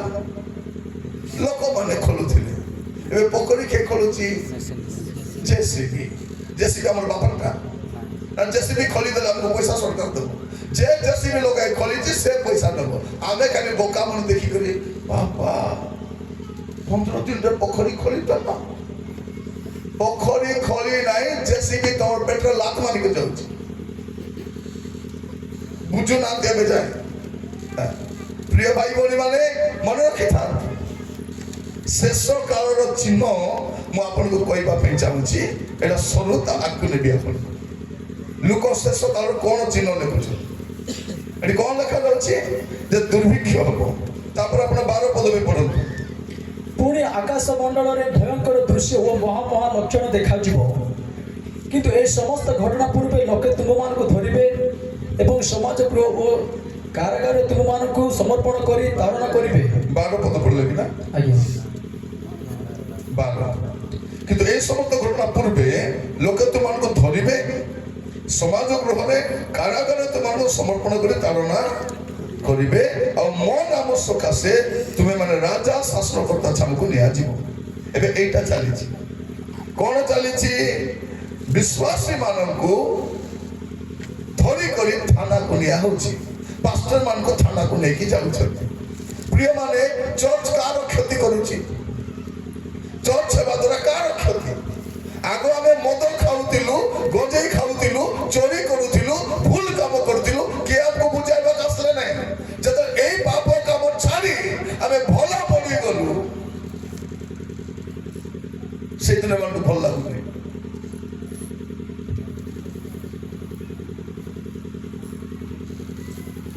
আমার লোক মানে কুহতি আমাকে বুদ্ধি ଅଛି, ପଛରେ ଅଛି। ଥରେ ଜଣେ ଆମର କନ୍ଧ ଆଜ୍ଞା, ଜଣେ ବୁଢା ଲୋକ କହୁଥିଲେ, ଆଜ୍ଞା ମାଙ୍କଡ ବୁଦ୍ଧି ଗଛରେ, ଆଜ୍ଞା କନ୍ଧର ବୁଦ୍ଧି ପଛରେ ବୁଦ୍ଧି। କୋଉଠି କନ୍ଧ ବୁଦ୍ଧି ପଛରେ ଅଛି। ଆକୁ ଯେବେ ବୁଦ୍ଧି ଆସିଗଲା ସାମ୍ନାକୁ ତାକୁ କେ ସାମ୍ନା କରିପାରିବ କି? ପ୍ରିୟ ଭାଇ ଭଉଣୀ ମାନେ ଆମର କନ୍ଧ ଲୋକ ହଉଛନ୍ତି ଶୋଇବା ଭାଗ ଗୁଡା। ଯେବେ ଯଦି ଚେଇଁଲେ କଣ ହବ କାହାକୁ ବି ଜଣା ନାହିଁ। ମୁଁ ଆପଣଙ୍କୁ କାହିଁକି କହୁଛି ଏଇଟା? ମୋର ପ୍ରିୟ ଭାଇ ଭଉଣୀ ମାନେ ମନେ ରଖିଥାନ୍ତୁ, ଏବେ ଖ୍ରୀଷ୍ଟିଆନ ମାନେ ଯେଉଁମାନେ ଆଗ ମଦ ପିଉଥିଲେ, ଗଞ୍ଜେଇ ଖାଉଥିଲେ, ଚୋରି କରୁଥିଲେ, ବ୍ୟଭିଚାର କରୁଥିଲେ, ନାନା ପାପରେ ଥିଲେ, କିଏ ବୁଝାଇବାକୁ ଆସିଲେ ନାହିଁ। ଏବେ ଏସବୁ ଛାଡି ଆମେ ଭଲ ପଡ଼ିଗଲୁ, ଏଇଟା ସେମାନଙ୍କୁ ଭଲ ଲାଗୁ ନାହିଁ। ତୁମେ ଆଦିବାସୀ ଲୋକ ଖ୍ରୀଷ୍ଟିଆନ ହେଇପାରିବ ନାହିଁ। ଆମର ଗୋଡ଼ ତଳେ ଥିବ, ଆମେ ନ ଚାହିଁଲେ ତୁମେ ନାଚୁଥିବ, ଆମର ଇଶାରା ନାଚୁଥିବ, ତମର ଝିଅ ଭଉଣୀକୁ ଆମେ ଅତ୍ୟାଚାର କରୁଥିବ, ତମେ ଆମର ଆଜ୍ଞା ଆଜ୍ଞା ବୋଲି ବୁଲୁଥିବ। ଆମର ଏବେ ଯୋଉ ଆଦିବାସୀ ମନ୍ତ୍ରୀ ମାନେ ଅଛନ୍ତି, କଣ ତାଙ୍କର ଚାମଚା ମାନେ ଡାକୁଛୁ, ତାଙ୍କର ଦଲାଲ ମାନେ ଡାକୁଛୁ। ନହେଲେ ଆମର ଓଡ଼ିଶାରେ ଯେତେବେଳେ ଆଦିବାସୀ ମହିଳା ମାନଙ୍କୁ ଖୁଣ୍ଟରେ ବାନ୍ଧି କରି ପିଟିଲେ ଆଉ ତଳେ ପକାଇ ବୁଟରେ ତାଙ୍କର ଗୁପ୍ତାଙ୍ଗ ଗୁଡ଼ିକ ଲାତ ମାରୁଥିଲେ, ଏ ଆଦିବାସୀ ମନ୍ତ୍ରୀ ମାନେ କୋଉଠି ଥିଲେ? ସେଠି ଗୋଟେ ମୁଖିଆ, ଏଠି ଗୋଟେ ମନ୍ତ୍ରୀ କଣ କରୁଥିଲେ? ପ୍ରିୟ ମାନେ ଆମମାନଙ୍କୁ କଣ ଭାବୁଛନ୍ତି? ମନେ ରଖିଥାନ୍ତୁ ଆପଣ ମାନେ, ଆହୁରି ଆଗକୁ ଭୟଙ୍କର ପରିସ୍ଥିତି। ମାନେ ତୁମେ ମଦ ପାଅ, ଗଞ୍ଜେଇ ଖାଅ, ଚୋରି କର, ବ୍ୟଭିଚାର କରି ବିନଷ୍ଟ ହେଇଯାଅ, ମତେ ଖ୍ରୀଷ୍ଟିଆନ ଭଲ ପଢିବାକୁ ଦେବୁ। ଆମେ କେବେ ଭଲ ପଢିଲୁ? ଯେବେ ଖ୍ରୀଷ୍ଟିଆନ ହେଲୁ। ମଦ କେବେ ଛାଡ଼ିଲୁ? ଯେବେ ଖ୍ରୀଷ୍ଟିଆନ ହେଲୁ। ବ୍ୟଭିଚାର କେବେ ଛାଡ଼ିଲୁ? ଚୋରି କେବେ ଛାଡ଼ିଲୁ? ଗୁଣ୍ଡାଗିରି କେବେ ଛାଡ଼ିଲୁ? ନାନା ଅଭଦ୍ର ଅଶୁଚି କାମ କେବେ ଛାଡ଼ିଲୁ? ଯେବେ ଖ୍ରୀଷ୍ଟିଆନ ହେଲୁ ତେବେ ଛାଡ଼ିଲୁ। ଆଉ ଆମେ ଭଲ ପଢିବାଟା ତାଙ୍କୁ ଭଲ ଲାଗୁ ନାହିଁ। ଆମର ପୂର୍ବ ପିଢି ପାଠ ବି ପଢି ନଥିଲେ, ଯୀଶୁକୁ ଜାଣିଲା ପରେ ଆମେ ପାଠ ପଢିଛୁ, ଶିକ୍ଷିତ ହେଇଛୁ, ଆମେ ଉନ୍ନତ ହେଇଛୁ, ଏଇଟା ସେମାନଙ୍କୁ ପସନ୍ଦ ଲାଗୁନାହିଁ। ତେବେ ଆଦିବାସୀ ମାନେ କଣ ପାଠ ପଢିବରେ? ମୁଁ ଦେଖିଛି ଅନେକ ସ୍କୁଲରେ ଆମ ପିଲାଙ୍କୁ ଯୋଉ ପାଠ ପଢୁଛନ୍ତି ଆଦିବାସୀ ପିଲାମାନଙ୍କୁ, ତାଙ୍କୁ ଏମିତି ହୀନସ୍ତା କରିବେ, ସେ ପାଠ ଛାଡି ପଳେଇ ବସିବେ। ହଇରେ ତୁ ପାଠ ପଢିବୁ? ତୋ ବାପା କେବେ ପାଠ ପଢିଥିଲା? ଗାଈ ଚରଉଥିଲା ପରା ତୋର ବାପା? ତୋର ବାପା ପୁରା ଜଙ୍ଗଲରେ ଥିଲା ମାଙ୍କଡ ଭଳିଆ, ତୁ ପାଠ ପଢିବୁ? ଯାରେ ଯା ପାଠ ପଢିବ। ସେ ପିଲାକୁ ଏମିତି ହୀନସ୍ତା କରିବେ, ସେ ପିଲା ନିଜେ କହିବ ମୁଁ ସ୍କୁଲ ଆଉ ଯିବିନି। ଇଭେନ୍ ସ୍କୁଲ ଗଲେ ମଧ୍ୟ ତାକୁ ଭଲ ପାଠ ପଢେଇବେ ନାହିଁ, ତାକୁ ଅନେଇବେ ବି ନାହିଁ। ଯଦି ଭଲ ପାଠ ପଢି ମାର୍କ ବି ଆଣିବ, ସେ ତାକୁ ମାର୍କ ବି ଦେବେ ନାହିଁ, ଦେବେ ନାହିଁ। ନହେଲେ କଣ ଆଦିବାସୀ ଲୋକ କଲେକ୍ଟର ହେଇପାରିବ ନାହିଁ, ଆଦିବାସୀ ଲୋକ ଏସପି ହେଇପାରିବ ନାହିଁ, ଆଦିବାସୀ ଲୋକ ଡକ୍ଟର ହେଇପାରିବ ନାହିଁ, ଆଦିବାସୀ ଲୋକ ହେଇ କଣ ହେଇପାରିବ ନାହିଁ? ଆକୁ ଦବାଇ ଦିଆଯାଉଛି। ଆପଣ ଦେଖନ୍ତୁ, ଆପଣଙ୍କ ଜିଲ୍ଲାରେ କୋଉ ଜିଲ୍ଲାରେ ମଧ୍ୟ ଯେଉଁମାନେ ଉଚ୍ଚ ଶିକ୍ଷିତ ବର୍ଗର ଲୋକ ଟିଚର ହେଇ ଆସୁଛନ୍ତି, ସେମାନେ ଦବାଉଛନ୍ତି। ପୋଲିସ ଅଫିସର ଆସିଲେ ଆଦିବାସୀ ମାନଙ୍କୁ ଅତ୍ୟାଚାର କରିବେ, ବ୍ୟାଙ୍କ ମ୍ୟାନେଜର ହବ ଆଦିବାସୀ ମାନଙ୍କୁ ଅତ୍ୟାଚାର କରିବ, ବେପାରୀ ଆସିବ ଆଦିବାସୀ। କାହିଁକି? ଏମାନଙ୍କୁ ଉଠିବାର ନାହିଁ, ଆଉ ମେରୁଦଣ୍ଡକୁ ଦୁର୍ବଳ କରି ଦିଆଯାଉ। ଆଉ ଖ୍ରୀଷ୍ଟିଆନ ହେଲେ ତ ଆହୁରି ବଡ଼ ସମସ୍ୟା ହେଇଗଲା। ସତେ ଯଦି ଦୁନିଆରେ ନଥିବା ପାପ ଏ କରି ପକେଇବ। ଆମର ଦେଶରେ ଗୋଟେ ଗୋଷ୍ଠୀ ଅଛନ୍ତି ଯେଉଁମାନଙ୍କୁ ଆଦିବାସୀ ମାନେ ଭଲ ପଢିବାଟା ପସନ୍ଦ ଲାଗୁନାହିଁ। ଚିହ୍ନିକ ରଖିଥାନ୍ତୁ ସେମାନେ କିଏ? ଯେବେ ଖ୍ରୀଷ୍ଟିଆନିଟି ଆସିଲା, ତେବେ ଲୋକମାନେ ଭଲ ପଢିଲେ, ସଭ୍ୟ ଭଳିଆ ବଞ୍ଚିବାର ଶିଖିଛନ୍ତି, ଉନ୍ନତି ଆସିଛି, ମଙ୍ଗଳ ଆସିଛି। এইটা লোকକୁ ପସନ୍ଦ ଲାଗୁନାହିଁ, ଆଉ ଆମେ ତାଙ୍କର ଗୁଲାମ ହେଇକି ବୁଲୁଛୁ। ମୋର ପ୍ରିୟ ଭାଇ ଭଉଣୀ ମାନେ, ଶେଷ କାଳରେ କଣ ହବ? ଯେ ତାଡ଼ନା ହେବ, ମଣ୍ଡଳୀ ପ୍ରତି, ବିଶ୍ୱାସୀ ପ୍ରତି ଭୟଙ୍କର ତାଡ଼ନା ଆସିବ। ଆଉ ସେଇ ଅଧ୍ୟାୟ ଦେଇ ଏବେ ଆମେ ଗତି କରୁଛୁ। ଆଜି ମୁଁ ପ୍ରଚାର କରୁଛି, କାଲିକି ମୁଁ ଜୀବିତ ଅବସ୍ଥାରେ ଥିବି କି ମତେ କଣ ଗୋଟେ ପ୍ଲାନ କରି ଜେଲରେ ପଠାଇ ଦେବେ, କିଛି ଗ୍ୟାରେଣ୍ଟି ନାହିଁ, କିଛି ଗ୍ୟାରେଣ୍ଟି ନାହିଁ। କାଲିକି ଯଦି ଆପଣ ଶୁଣିବେ ନିରଞ୍ଜନ ଆଜ୍ଞା ଜେଲ ହେଇଗଲା, ଭାବନ୍ତୁ ନାହିଁ ଯେ ଗଞ୍ଜେଇ ବେପାର କରି ଯାଇଥିବ ବୋଲି, କି ବ୍ୟଭିଚାର କରି ଯାଇଥିବି, କି ଚୋରି କରି ଯାଇଥିବି, ପ୍ରଚାର କରିଥିବା ସକାଶେ ଯାଇଥିବି, ମୋର ଲୋକମାନଙ୍କୁ ଜାଗ୍ରତ କରାଇଥିବା ସକାଶେ ସକାଶେ ସଚେତନ କରାଇଥିବା ସକାଶେ ପାପ ଛଡ଼ାଇଥିବା ସକାଶେ କୁକର୍ମ କରିଯିବି ନାହିଁ। କାରଣ ମୁଁ ଲୋକକୁ ଶିଖାଉଛି ହଜାର ହଜାର ଲୋକ ମଦ ଛାଡୁଛନ୍ତି, ଗଞ୍ଜେଇ ଛାଡୁଛନ୍ତି, ବ୍ୟଭିଚାର ଛାଡୁଛନ୍ତି, ଚୋରି ଛାଡୁଛନ୍ତି, ଜୁଆ ଛାଡୁଛନ୍ତି। ମଣ୍ଡଳୀ ଗୋଟେ ନୂଆ ଜାଗରଣ ଆସିଛି। ମୁଁ ପ୍ରଭୁଙ୍କୁ ଧନ୍ୟବାଦ ଦେବା ପାଇଁ ଚାହେଁ। ମୋର ପ୍ରିୟ ଭାଇ ଭଉଣୀ ମାନେ, ଯଦି ଆଜି ବି ଏଠି କେହି ମଦ୍ୟପାନ କରିବା ଲୋକ, ନିଶା ସେବନ କରିବା ଲୋକ, ପାପରେ ମନ୍ଦରେ ଅଛ, ଛାଡି ଦିଅ। ପାପ କରି ଆପଣ ପାପ କରି ଚର୍ଚ୍ଚ ଆସିପାରିବେ, ପାପ କରି ଖ୍ରୀଷ୍ଟିଆନ ବୋଲି କହିପାରିବେ। ଗଞ୍ଜେଇ ଖାଇ, ପୁଡ଼ିଆ ଖାଇ, ନିଶା ଖାଇ ସ୍ୱର୍ଗକୁ ଯାଇପାରିବେ ନାହିଁ। ହେ ମୋର ଭାଇ ଭଉଣୀ ଶୁଣନ୍ତୁ, ଯଦି ଜୀବନରେ କୌଣସି ପାପ ଅଛି, ଦୟାକରି ପାପରେ ରୁହନ୍ତୁ ନାହିଁ, ପାପରେ ଖେଳନ୍ତୁ ନାହିଁ। କାରଣ ସମସ୍ତ ବିଷୟର ଅନ୍ତିମ କାଳ ସନ୍ନିକଟ। ଯୀଶୁ ଆସୁଛନ୍ତି, ଶୀଘ୍ର ଆସୁଛନ୍ତି, ଅବିଳମ୍ବରେ ଆସୁଛନ୍ତି। ବାଇବଲର ଶେଷ ପ୍ରତିଜ୍ଞା କଣ? ପ୍ରକାଶିତ ବାକ୍ୟ 22 ପର୍ବ 20 ପଦ। ଏଇଟା ହଉଛି ବାଇବଲର ଶେଷ ପ୍ରତିଜ୍ଞା। ବାଇବଲର ଶେଷ ପ୍ରତିଜ୍ଞା। ଏହା ଯୀଶୁ ଖ୍ରୀଷ୍ଟାଶ୍ରିତ ବିଶ୍ୱାସୀ ମାନଙ୍କୁ ସେ ପ୍ରତିଜ୍ଞା ଦେଉଛନ୍ତି। ସେ ଏହି ସମସ୍ତ ବିଷୟରେ ସାକ୍ଷ୍ୟ ଦେଇ କହୁଛନ୍ତି, ସେ କହନ୍ତି ସତ୍ୟ ଆମ୍ଭେ ଶୀଘ୍ର ଆସୁଅଛୁ। ସତ୍ୟ ଆମ୍ଭେ ଶୀଘ୍ର ଆସୁଅଛୁ। ସେ କଣ କହୁଛନ୍ତି? ସତ୍ୟ ଆମ୍ଭେ ଶୀଘ୍ର ଆସୁଅଛୁ। ସତ୍ୟ ମାନେ କଣ? এটা ମିଛ କଥା ନାହିଁ ବୋଲିପାରେ। ଓଡ଼ିଆରେ ସତ୍ୟ ଲେଖା ହେଇଛି, ଇଂରାଜୀରେ ସିଓରଲି ବୋଲି ଲେଖା ହେଇଛି। ସିଓରଲି ମାନେ କଣ? ନିଶ୍ଚିତ ଭାବରେ, ଅତି ନିଶ୍ଚିତ ଭାବରେ। ଆଉ ଶୀଘ୍ର ଆସୁଅଛି, ଇଂଲିଶରେ ଲେଖା ହଉଛି ଶୀଘ୍ରକୁ କ୍ୱିକଲି ବୋଲି ଲେଖା ହଉଛି। କ୍ୱିକଲି ମାନେ କଣ? ଗୋଟେ ହଉଛି ସିଓରଲି, ଆଉ ଗୋଟେ ହଉଛି କ୍ୱିକଲି। କ୍ୱିକଲି ମାନେ କଣ? ଅବିଳମ୍ବରେ ମୁଁ ଆସୁଅଛି, କୌଣସି ବିଳମ୍ବ ନାହିଁ। ମୋର ପ୍ରିୟ ଭାଇ ଭଉଣୀ ମାନେ, ପ୍ରଭୁ ଆପଣମାନଙ୍କୁ ଅନୁଗ୍ରହ କରନ୍ତୁ। ଆଜି ବାକ୍ୟ ଶୁଣିବା ସମୟରେ ଯଦି ଜୀବନ ଠିକ ନାହିଁ, ଠିକ ଥିଲା ପରି ଅଭିନୟ କର ନାହିଁ, ଅଭିନୟ କରନ୍ତୁ ନାହିଁ। ଜାଗ୍ରତ ଥାନ୍ତୁ, ଜୀବନକୁ ସଜାଡ଼ନ୍ତୁ, ପାପରୁ ଫେରନ୍ତୁ, ମନ୍ଦତାରୁ ଫେରନ୍ତୁ। କାରଣ ଜଗତର ଶେଷ କାଳର ଶେଷ ଅବସ୍ଥା ଗୁଡାକ ଆମେ ଦେଖିପାରୁଛୁ। କଣ ହେବ? ତାଡ଼ନା ହେବ। ତାପରେ ଆପଣ ଦେଖିବେ 16 ପଦ ପଢନ୍ତୁ, ଲୁକ ତାର 21:16 ପଦ। କିନ୍ତୁ ତୁମ୍ଭେମାନେ ପିତାମାତା, ଭ୍ରାତା, ଆତ୍ମୀୟ ଓ ବନ୍ଧୁ ବାନ୍ଧବ ମାନଙ୍କ ଦ୍ୱାରା ସୁଦ୍ଧା ସମର୍ପିତ ହେବ। ଆଉ ତୁମ୍ଭମାନଙ୍କ ମଧ୍ୟରୁ ଲୋକେ କାହା କାହାରିକି ବଦ୍ଧ କରିବେ। ପୁଣି ମୋହର ନାମ ସକାଶେ ତୁମ୍ଭେମାନେ ସମସ୍ତଙ୍କ ଦ୍ୱାରା ଘୃଣିତ ହେବ। କଣ ଏବେ ଏଇଟା ଚାଲିଛି? ବାପା ମା ଛୁଆମାନଙ୍କୁ ଘରୁ ବାହାର କରିଦେଉଛନ୍ତି। ଯଦି ଯୀଶୁକୁ ଗ୍ରହଣ କରିବୁ, ତୁ ଘରେ ରହିବୁ। ଗାଁ ଲୋକ ତ ବାହାର କଲେ, ଏବେ ଘର ଲୋକ ମଧ୍ୟ। ସ୍ତ୍ରୀ ଯଦି ଯୀଶୁକୁ ଗ୍ରହଣ କରୁଛି, ସ୍ୱାମୀ କହୁଛି ମୁଁ ତତେ ଛାଡ଼ିଦେବି। ସ୍ୱାମୀ ଯଦି ଗ୍ରହଣ କଲେ, ସ୍ତ୍ରୀ କହୁଛି ମୁଁ ତମ ସହିତ ରହିପାରିବି ନାହିଁ। ବାପା ମା ଗ୍ରହଣ କଲେ, ତାଙ୍କୁ ଘରୁ ବାହାର କରିଦେଉଛନ୍ତି। এইটা চালিছে।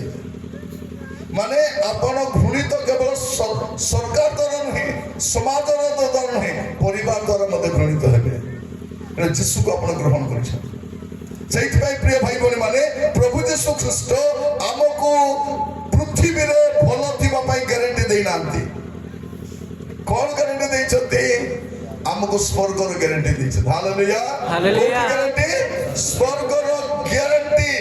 ଆଉ ଏଇଟା ଗ୍ୟାରେଣ୍ଟି का गारंटी। और बड़ा कहबो कि नहीं, ये गारंटी का गारंटी है। कौन सा गारंटी? स्वर्ग गारंटी। जे मन परिवर्तन करिछि, स्वर्ग ताहार अटे। मन परिवर्तन ହେଇछि कि? लुगा परिवर्तन ହେଇछि, गाड़ी परिवर्तन ହେଇछि, साड़ी परिवर्तन ହେଇछि, मन परिवर्तन ହେଇछि कि? प्रिय भाई भौणी माने, एटी दुख थिबो, एटी निंदा थिबो, एटी अपमान थिबो, एटी ताड़ना थिबो, किंतु टाइम आसीबो, सब शेष होबो, आनंद आरंभ होबो। आनंद मस्त खोलंतु मत्ती पुस्तक ସୁନ୍ଦର କଥା ଲେଖା ଅଛି ମାଥ୍ୟୁ 25:21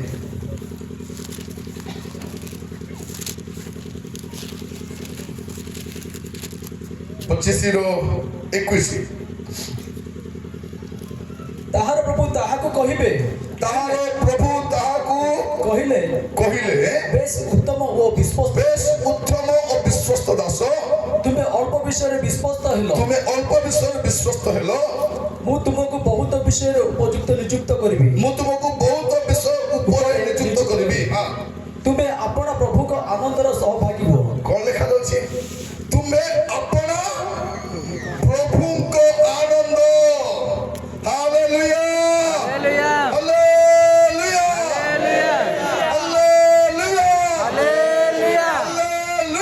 ହାଲେଲୁୟା ଆମେ ପ୍ରଭୁଙ୍କର ଆନନ୍ଦର ସହଭାଗୀ ହେବା ପାଇଁ ଯାଉଛୁ ଏଠି ଆନନ୍ଦ ନାହିଁ ଏଠି ତାରଣାରେ ଆନନ୍ଦ କରିବାର ଅଛି ନିନ୍ଦାରେ ଆନନ୍ଦ କରିବାର ଅଛି ଅପମାନରେ ଆନନ୍ଦ କରିବାର ଅଛି କାହିଁକି ଯୀଶୁଙ୍କ ପାଇଁ ମତେ ତାରଣା ମିଳୁଛି ଯୀଶୁଙ୍କ ପାଇଁ ଲୋକ ମତେ ନିନ୍ଦା କରୁଛନ୍ତି ଯୀଶୁଙ୍କ ପାଇଁ ମତେ ବଚସା ଆନନ୍ଦ କରିବା ଯୀଶୁ କଣ କହୁଛନ୍ତି ଦେଖନ୍ତୁ ଆନନ୍ଦ କହିଲା ବେଳକୁ ମୁଁ ପଦେ ପଢିବା ପାଇଁ ଚାହେଁ ମାଥ୍ୟୁ ପୁସ୍ତକ ଦେଖନ୍ତୁ ମାଥ୍ୟୁ ତାର 5 ପର୍ବ ଯୀଶୁ ନିଜେ କହୁଛନ୍ତି ମାଥ୍ୟୁ 5 ତାର 10, 11, 12 ଧାର୍ମିକତା ନିମନ୍ତେ ତାରଣ ପ୍ରାପ୍ତ ଲୋକେ ଧନ୍ୟ କାହିଁକି ତାରଣା ଚୋରି ଖାଇବା ପାଇଁ ତାରଣା ନାହିଁ ବ୍ୟଭିଚାର କରିବା ପାଇଁ ତାରଣା ନାହିଁ ମଦ ବିକିବା ପାଇଁ ତାରଣା ନାହିଁ ଏଟା ତ କେବେରୁ ଛାଡ଼ିଦେଲୁ ମୋର ପ୍ରିୟ ମାନେ ପୋଲିସ ଗାଡି ଖୋଜି ଖୋଜି ବୁଲୁଛି ଗାଁରେ କିଏ ମଦ ରାନ୍ଧୁଛି ବୋଲି କାହିଁକି ଗାଁର ଦେଶୀ ମଦକୁ ବନ୍ଦ କରୁଛନ୍ତି କାରଣ ଏ ସହରର ମଦ ଦୋକାନୀ କହୁଛି ଯେ ଏମାନେ ଦେଶୀ ମଦ ପିଇବାରୁ ଆମର ଦୋକାନର ମଦ ବିକ୍ରି ହେଉନାହିଁ ଆମେ ତମକୁ ଟ୍ୟାକ୍ସ ଦଉଛୁ ଆମେ ତମକୁ ପଇସା ଦଉଛୁ ତାକୁ ଯାଇ ବନ୍ଦ କର ସେଟା ବି ତ ମଦ ଦୋକାନ ଏଟା ବି ମଦ ଦୋକାନ ପୋଲିସ ଷ୍ଟେସନ ସାଇଡରେ ମଦ ଦୋକାନ ଥାଉଛି କୋଉଠି ମଦ ଦୋକାନ ପୋଲିସ ଷ୍ଟେସନର ଛତ୍ର ଛାୟାରେ ମଦ ଦୋକାନ ଚାଲିଛି ସୁରକ୍ଷିତ ଜାଗା ଏପଟେ ଔଷଧ ଦୋକାନ ଏ ପାଖେ ମଦ ଦୋକାନ ଏ ପାଖରେ ଥାନା କୋଉଠର କଥା କହୁନାହିଁ ମୋର ସହରର କଥା କହୁଛି ପ୍ରିୟ ମାନେ ମୁଁ ଦିନେ ସେ ଛତରେ ଠିଆ ହେଲି ବା ବଢିଆ ଏଠି ମଦ ଦୋକାନ ଏଠି ଔଷଧ ଦୋକାନ ଏଠି ପୋଲିସ ଷ୍ଟେସନ ବଢିଆ ସୁନ୍ଦର ଭାବେ ଚାଲିଛି ସରକାର ଠୁଠାଣି ମାରୁଛି କଣ ଗାଁ ଗହଳିର ମଦ ଦୋକାନ ବନ୍ଦ ହେଇଗଲା ଚୋପା ହେଇଗଲା ଏଠି ମଦ ଦୋକାନ ଧରିଲେ ସେଟା ମଦ ଦୋକାନ ନାହିଁ ପ୍ରିୟ ଭାଇ ଭଉଣୀ ମାନେ ଆଗକୁ ଦେଖନ୍ତୁ ଆମକୁ ଯୋଉ ତାରଣା ଆସିବ ଭୁଲ କାମ କରିବା ସକାଶେ ନୁହେଁ ଯୀଶୁକୁ ଗ୍ରହଣ କରି ଖରାପ କାମ ଛାଡିବା ସକାଶେ ଯେବେ ଲୋକମାନେ ଆମକୁ ନିନ୍ଦା ତାରଣା କରିବେ କଣ ଲେଖାଇଥିବେ କାରଣ ସ୍ୱର୍ଗ ରାଜ୍ୟ ସେମାନଙ୍କର ଯେ ତାରଣା ପାଇବା ସ୍ୱର୍ଗ ତାହାର ଯେ ତାରଣା ପାଇବ ନାହିଁ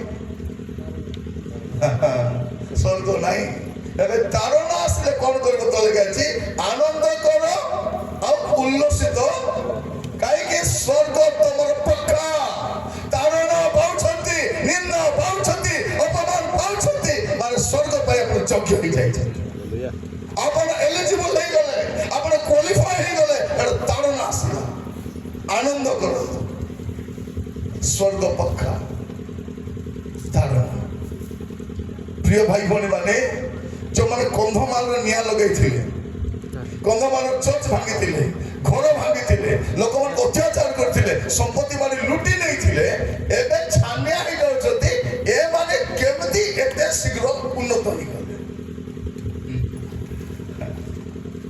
ଏବେ ଚିନ୍ତା କରୁଛନ୍ତି ନାଇଁ ରେ ବାପା କୁଡ଼ିଆ ଘର ଭାଙ୍ଗିଥିଲୁ ଏବେ ଛାତ ଘର କଲେ ଆହୁରି ଏବେ ଭଗାଭଗି କଲେ 3 ମହଲା କରିବେ ନାଇଁ ତ ଭଲ ଭାବରେ ପୁରୁଣା ଗାଡି ପୁଡେଇଲେ ନୂଆ ଗାଡି କିଣିଲେ ପୁରୁଣା ଚର୍ଚ୍ଚ ଭାଙ୍ଗଲେ ନୂଆ ଚର୍ଚ୍ଚ ହେଲା ଯେମାନେ ମରିଗଲେ ତ ସ୍ୱର୍ଗକୁ ଗଲେ ଯେମାନେ ମାରିଛନ୍ତି କୋଉଠି ଯାଇଥିବେ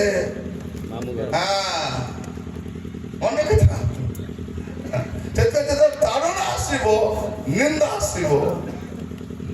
ମୁଁ ତ ଭାବୁଥିଲି କନ୍ଧମାଳର ଭାଇ ଭଉଣୀ ମାନଙ୍କୁ ଓଡ଼ିଶା ଯାକ ବୁଲେଇକି ତାଙ୍କୁ ସାକ୍ଷ୍ୟ ଟିକେ ଶୁଣେଇବି ବୋଲି।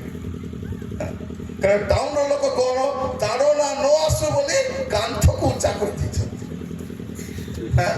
ବଡ ବଡ କବାଟ ବନାଇ ଦେଇଛନ୍ତି, ଦାମିକା ଦାମିକା କୁକୁର ପୋଷନ୍ତି ନ ଖାଇକରି ମଧ୍ୟ, ଆଉ ସିସି କ୍ୟାମେରା ଲଗାଇଛନ୍ତି। କଣ ପାଇଁ? ତାଡ଼ନା। ମୋର ପ୍ରିୟମାନ ଯୀଶୁ କହୁଛନ୍ତି ମୋ ସକାଶେ ତୁମେ ନିନ୍ଦିତ ହବ, ତାଡ଼ିତ ହବ, ଘୃଣିତ ହବ, ଇଭେନ୍ ତୁମର ପରିବାର ଲୋକ ମଧ୍ୟ ତୁମ ବିରୁଦ୍ଧରେ ଚାଲିଛି। ସେଇଟା ଚାଲିଛି। ତ ଯୀଶୁଙ୍କର ଆଗମନର ପୂର୍ବର ଘଟଣା ଗୁଡାକ ମୁଁ କହୁଥିଲି। ତାପରେ ଆପଣ ଦେଖିବେ ସେ ଲୁକ 21 ପର୍ବ 24 ପଦ, ଲୁକ 21:24। ହଁ, ଆଉ ସେମାନେ ଖଡ୍ଗାଧାରରେ ହତ ହେବେ ଆଉ ବନ୍ଦୀ ହୋଇ ସମସ୍ତ ଜାତି ନିକଟକୁ ନୀତ ହେବେ। ପୁଣି ଜାତି ମାନଙ୍କ କାଳ ସମ୍ପୂର୍ଣ୍ଣ ନ ହେବା ପର୍ଯ୍ୟନ୍ତ ଜେରୁସାଲେମ ସେମାନଙ୍କ ପଦ ଦଳିତ ହୋଇ ରହିବ। ଟାଇମ ଆସୁଛି ଜେରୁସାଲେମ ପଦ ଦଳିତ ହେଇକି ରହିବ। ଏବେ ବି ଚାଲିଛି। ତାପରେ ଆପଣ ଦେଖିବେ 25 ପଦ, ପୁଣି ସୂର୍ଯ୍ୟ ଚନ୍ଦ୍ର ଓ ନକ୍ଷତ୍ର ମାଳର ଲକ୍ଷଣ ଦେଖାଯିବ। ଆଉ ପୃଥିବୀରେ ଜାତିମାନଙ୍କ ମଧ୍ୟରେ କ୍ଲେଶ ଘଟିବ। ସମୁଦ୍ର ଓ ତରଙ୍ଗ ତର୍ଜନ ଗର୍ଜନ ହେତୁ ସେମାନେ ହତବୁଦ୍ଧି ହେବେ। ପୁଣି ଜଗତ ଉପରେ ଆସୁଥିବା ଘଟଣା ସବୁକୁ ଅପେକ୍ଷା କରି ଲୋକେ ମୂର୍ଚ୍ଛିତ ହେବେ। କାରଣ ଆକାଶ ମଣ୍ଡଳର ଶକ୍ତି ସମୂହ ବିଚଳିତ ହେବେ। ସେତେବେଳେ ଲୋକେ ମନୁଷ୍ୟ ପୁତ୍ରକୁ ମହାପରାକ୍ରମ ଓ ମହାମହିମ ସହ ମେଘମାଳରେ ଆଗମନ କରିବା ଦେଖିବେ। ପ୍ରିୟ ଭାଇ ଭଉଣୀ ମାନେ ଶୁଣନ୍ତୁ, ମୁଁ କାହିଁକି ଏଟା କହିଲି ଆପଣଙ୍କୁ ବୁଝାଇବା ପାଇଁ, ପଢିବେ ବୋଲି କହିଥାନ୍ତି। ଏ 7ଟା ଷ୍ଟେପ ସରିଲା ବେଳକୁ ପ୍ରଭୁ ଯୀଶୁ ମେଘମାଳରେ ଆସିବେ। ହାଲେଲୁୟା। ଏ 7ଟା ଷ୍ଟେପ ମୁଁ କାହିଁକି କହିଲି, ଏ 7ଗୋଟି ଷ୍ଟେପ ଘଟି ସାରିଛି। ଆଉ କିଛି ନାହିଁ, ଖାଲି ରାଜା ଆସିବା ଦରକାର, ତୁରୀ ଶବ୍ଦ ହେବା ଦରକାର। ଯୋଉ ଦିନ ତୁରୀ ବାଜିବ ଖ୍ରୀଷ୍ଟ ବିଶ୍ୱାସୀ ମାନେ ମେଘମାଳା ଗଣିତ ହେବେ। ଶୋଇଥିବା ମା ମାନେ ନିଦ୍ରାରୁ ଜାଗ୍ରତ ହେବାର ସମୟ। ସେଇଥିପାଇଁ ମୁଁ କହୁଛି ପଖାଳ ଖାଉନା ମିଟିଂ ଆଇବା ଦିନ, ବାକି ଦିନ ପଖାଳ ଖାଅ, ମିଟିଂ ଦିନ ଉପବାସ। ମୁଁ ଦେଖୁଛି କେଟା ମା ମାନେ ଏତେ ସୁନ୍ଦର ଶୋଉଛନ୍ତି, ତାଙ୍କୁ ଦେଖିଲେ ମତେ ଖୁସି ଲାଗିଯାଉଛି। ଏତେ ଆଖି ବନ୍ଦ କରିବେ। ଏମାନେ ପିତରଙ୍କର ଭଉଣୀ ମାନେ, ଏଟା ମାନେ କାର ଭଉଣୀ? ପିତରଙ୍କର ଭଉଣୀ। ପିତର ମଧ୍ୟ ସମାନ ଜାଗାରେ ଶୋଉଥିଲା, ଗେସିମନି ବଗିଚାରେ। କୋଉଠି ସେ ପର୍ବତରେ ମଧ୍ୟ ଯାଇଛନ୍ତି, ଯୀଶୁ ରୂପାନ୍ତରିତ, ସେଠି ବି ଶୋଇଛନ୍ତି। ଲାଷ୍ଟକୁ ପିତରକୁ ନେଇ ବନ୍ଦୀ ଗୃହରେ ପକାଇଦେଲେ, ସେଠି ବି ମାନେ ଯୋଉଠି ଯିବେ ସେଠି ଶୋଇବେ। ମାନେ ଜାଣିବ এটা পিতরর এক ভৌণী হইଥିବ। কে জানে তাଙ୍କର ପିତର ଦିଗାଲ ବି ହେଇଥିବ। ପିତର ଦିଗାଲ ମଧ୍ୟ ହେଇଥାଇପାରେ। ମୋର ପ୍ରିୟ ଭାଇ ଭଉଣୀ ମାନେ, ଆଜି ବାକ୍ୟ ଶୁଣିଲା ବେଳକୁ ଧ୍ୟାନ ଦେବେ ଆପଣ ମାନେ, କାହିଁକି ଶେଷ କାଳର ଏ ଚିହ୍ନ ମୁଁ ଏଇଥିପାଇଁ କହିଲି ଯେ ପ୍ରଭୁ ଯୀଶୁଙ୍କର ଆସିବା ପୂର୍ବରୁ ଆମେ ସମସ୍ତ ବିଷୟର ଅନ୍ତିମ କାଳ ସନ୍ନିକଟ। ଆଉ ଯୀଶୁ ଆଉ ଗୋଟେ କଥା କହୁଛନ୍ତି, ଲୁକ ଲିଖିତ ସୁସମାଚାର ତାର 17 ପର୍ବ 26 ପଦରୁ 30 ପଦ ପର୍ଯ୍ୟନ୍ତ ଖାଲି ପଢି ପଢି ଯିବା। ଲୁକ 17 26 ରୁ 30। ଆଉ ନହଙ୍କ ସମୟରେ ଯେ ପ୍ରକାର ଘଟିଥିଲା, ମନୁଷ୍ୟ ପୁତ୍ରଙ୍କ ସମୟରେ ମଧ୍ୟ ସେହି ପ୍ରକାର ଘଟିବ। ଯାହାଦ୍ୱାରା ନହଙ୍କ ପ୍ରବେଶ କରିବା ଦିନ ପର୍ଯ୍ୟନ୍ତ ଲୋକେ ଭୋଜନ ପାନ ଏବଂ କଣ ଭୋଜନ ପାନ। ଶେଷ କାଳର ମୂଳ ଚିନ୍ତା କଣ? ଭୋଜନ ପାନ। ଆପଣ ଏବେ ଯାଆନ୍ତୁ, ଖାଇବା ଟାଇମ ହେଲା କି ଦାରିଙ୍ଗବାଡ଼ି ହୋଟେଲରେ ଯାଆନ୍ତୁ, କେମିତି ଭିଡ଼ ଥିବ। କେବେ ଯାଇଛନ୍ତି? ଆପଣ ଯାଇକି ଦେଖନ୍ତୁ, ବାଟରେ ଘାଟରେ ଯେତିକି ଜଳଖିଆ ଦୋକାନ ଥିବ ସବୁ ଜଳଖିଆ ଦୋକାନ 10ଟା ଭିତରେ ସରିଯିବ। ସନ୍ଧ୍ୟାରେ ଯାହା ଛଡ଼ା ହବ ସେଇଟା ସରିଯିବ। ଲୋକେ ଭୋଜନ ପାନ, ବାହାଘର ଭୋଜିରେ ମଧ୍ୟ ଭୋଜନ ପାନ ଖାଲି ଖାଇବା ଲୋକେ ଭୋଜନ ପାନ ବିବାହ କରିବା ଓ ବିବାହ ହେବାରେ ପ୍ରବୃତ୍ତ ଥିଲେ ଆଉ ଜଳ ପ୍ଲାବନ ସେ ସମସ୍ତଙ୍କୁ ବିନାଶ କଲା। ତାପରେ ଲଟଙ୍କ ସମୟରେ ମଧ୍ୟ ସେହି ପ୍ରକାର ଘଟିଥିଲା। ଲୋକଙ୍କ ସମୟରେ ମଧ୍ୟ ସେଇ ପ୍ରକାର ଘଟିଥିଲା। ଲୋକମାନେ ଭୋଜନ ପାନ ଏଠି ବି ଭୋଜନ ପାନ କ୍ରୟ ବିକ୍ରୟ ମାନେ ଶେଷ କାଳର ମୂଳ ଚିନ୍ତା କଣ? ଭୋଜନ ପାନ। ତାପରେ କ୍ରୟ ବିକ୍ରୟ ମାନେ କଣ? ବିଜନେସ୍ ବେପାର। ଏବେ ଓଡ଼ିଶାର ଗୋଟେ ବହୁତ ବଡ଼ ବ୍ୟବସାୟ କେନ୍ଦ୍ର କୋଉଟା ହେବ? କନ୍ଧମାଳ ହେବ। ପିଲାମାନେ ଦେଖନ୍ତୁ ଏତେ ଭଲ ରାସ୍ତା ବନାଇছে ତମର କାର ଯିବା ପାଇଁ ନା ତମେ ଚାଲି ଚାଲି ଯିବା ପାଇଁ? କଣ ପାଇଁ? ବ୍ୟବସାୟ କିଣା ବିକା ଚାଲିବ। ଆଜିକାଲି ପାଠ ପଢିବା ଲୋକ କଣ କରୁଛନ୍ତି? ଖାଲି କିଣା ବିକା, ଖାଲି ବିଜନେସ୍। ମୋର ପ୍ରିୟ ଭାଇ ଭଉଣୀ ମାନେ, ମଝିରେ ଜଣେ ପଚାରୁଥିଲା କଂଗ୍ରେସ 70 ବର୍ଷରେ କଣ କରିଛି?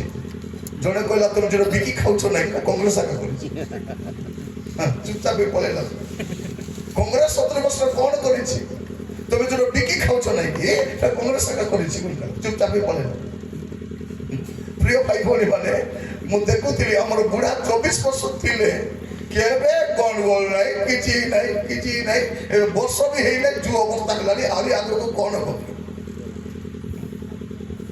ପ୍ରିୟ ଭାଇ ଭଉଣୀ ମାନେ, ମୁଁ କିଛି ବୁଝିପାରୁନାହିଁ। ଆଗକୁ ଦେଖ କଣ ହେବା ପାଇଁ ଯାଉଛି। ଏଠି କଣ ଲେଖାଯାଉଛି? ଏଠି ବି ଭୋଜନ ପାନ କ୍ରୟ ବିକ୍ରୟ। ଏବେ କଣ? ଖଣି ବିକ୍ରି ହେଉଛି, ଏୟାରପୋର୍ଟ ବିକ୍ରି ହେଉଛି, ରେଲବାଇ ବିକ୍ରି ହେଉଛି, ବ୍ୟାଙ୍କ ବି ବିକ୍ରି। ଆମେ ବାପା କଣ କେବେ ଭାବିନଥିଲୁ ବ୍ୟାଙ୍କକୁ ବି ବିକି ଦବ ବୋଲି। ଭାବିଥିଲୁ? ମୁଁ ଜାଣିନଥିଲି କେବେ ଏୟାରପୋର୍ଟ ବିକ୍ରି ହେବ, ଜାଣିନଥିଲି। ରେଲୱେ ବିକ୍ରି ହେବ, ମୁଁ ଜାଣିନଥିଲି।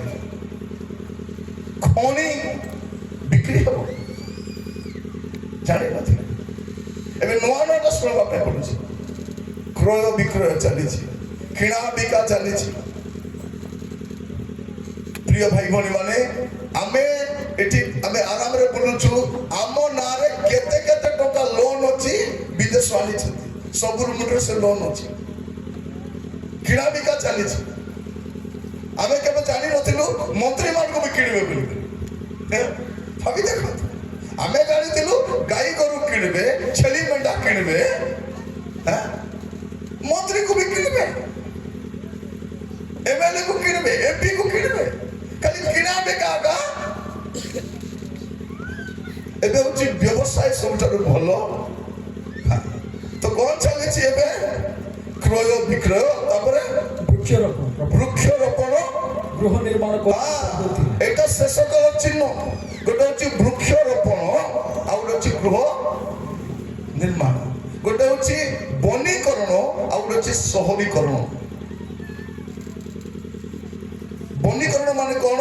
ଚାରିଆଡେ ଗଛ ଲଗା ହବ, ଗ୍ରୀନ କରିବା ପାଇଁ ଗଛ ଲଗା ହବ। ଆଉ ଗୋଟେ ଆଡେ କଣ କରାଯିବ? ସହର କରାଯିବ। ଆପଣ पर्वत ठिया देखु दारिंगबाड़ी ऊपर से कैसे दिख रहा है आप देखिए आप भुवनेश्वर जातु घर गुड़ा देखिए खाली एमती देखुए तो भुवनेश्वर बॉम्बे गले केमती थी दुबई गले केमती थी खाली घर मोर प्रिय भाई भौणी माने एटा शेष काल चिन्ह समस्त विषयर अंतिम काल सन्निकट समस्त विषय तापर कौन लिखा किंतु लोटस सदम बाहरी जावा दिन आकाश अग्नि गंध को वृष्टि समस्त विनाश कला मनुष्य पुत्र प्रकाशित होगा दिन से प्रकार घटिबो भाभी देखो एटा कहानी नुह मोर भाई भौणी माने एटा कहानी नुह एटा हिस्टोरिकल फैक्ट ऐतिहासिक सत्यता एटा यीशुकर आगमन पूर्व जहाँ जहाँ घटिबो सेटा मु आपन को कहली ए सब घटी सारी छी काली रो आज रो दुईटा मेसेज मिसा सुनिबे आपण जानिबे 1% मध्य आ विलंब हेबारो कारण नाही not even a single percent 1% भी नहीं केते बेले भी ଯୀଶୁଙ୍କର ଆଗମନ ହେଇପାରେ। ଏବେ ସମସ୍ତଙ୍କୁ ମନ ଫେରାଇବା ପାଇଁ ପ୍ରଭୁ ସୁଯୋଗ ଦଉଛନ୍ତି। ସମସ୍ତ ସେ ଆଦିବାସୀ ହଉ, ହରିଜନ ହଉ, ବ୍ରାହ୍ମଣ ହଉ, କରଣ ହଉ, ସନାତନୀ ହଉ। ଏବେ ଆମେ କାହିଁକି ହିନ୍ଦୁ ବୋଲି କହୁନାହାନ୍ତି, ସନାତନୀ ବୋଲି କହୁଛନ୍ତି? ହିନ୍ଦୁ ବୋଲେ ସବୁ ଅଛନ୍ତି, ପାଣ, ଖଡ୍ରା, ହାଡି ସବୁ। ହେଲେ ଏମାନଙ୍କୁ କଷ୍ଟ ଲାଗିଯାଉଛି। ହାଡି ବି ହିନ୍ଦୁ, ବ୍ରାହ୍ମଣ ବି ହିନ୍ଦୁ, ଖଡ୍ରା ବି ହିନ୍ଦୁ, ଏ ବି ହିନ୍ଦୁ। ଦେଖୁଛି କେତେ ଆମେ ହିନ୍ଦୁ? ନାଇଁ ନାଇଁ ନାଇଁ ନାଇଁ, ଏବେ ଆମେ ହିନ୍ଦୁ ନାଇଁ, ଆମେ ହଉଛୁ ସନାତନୀ। କି ତନି?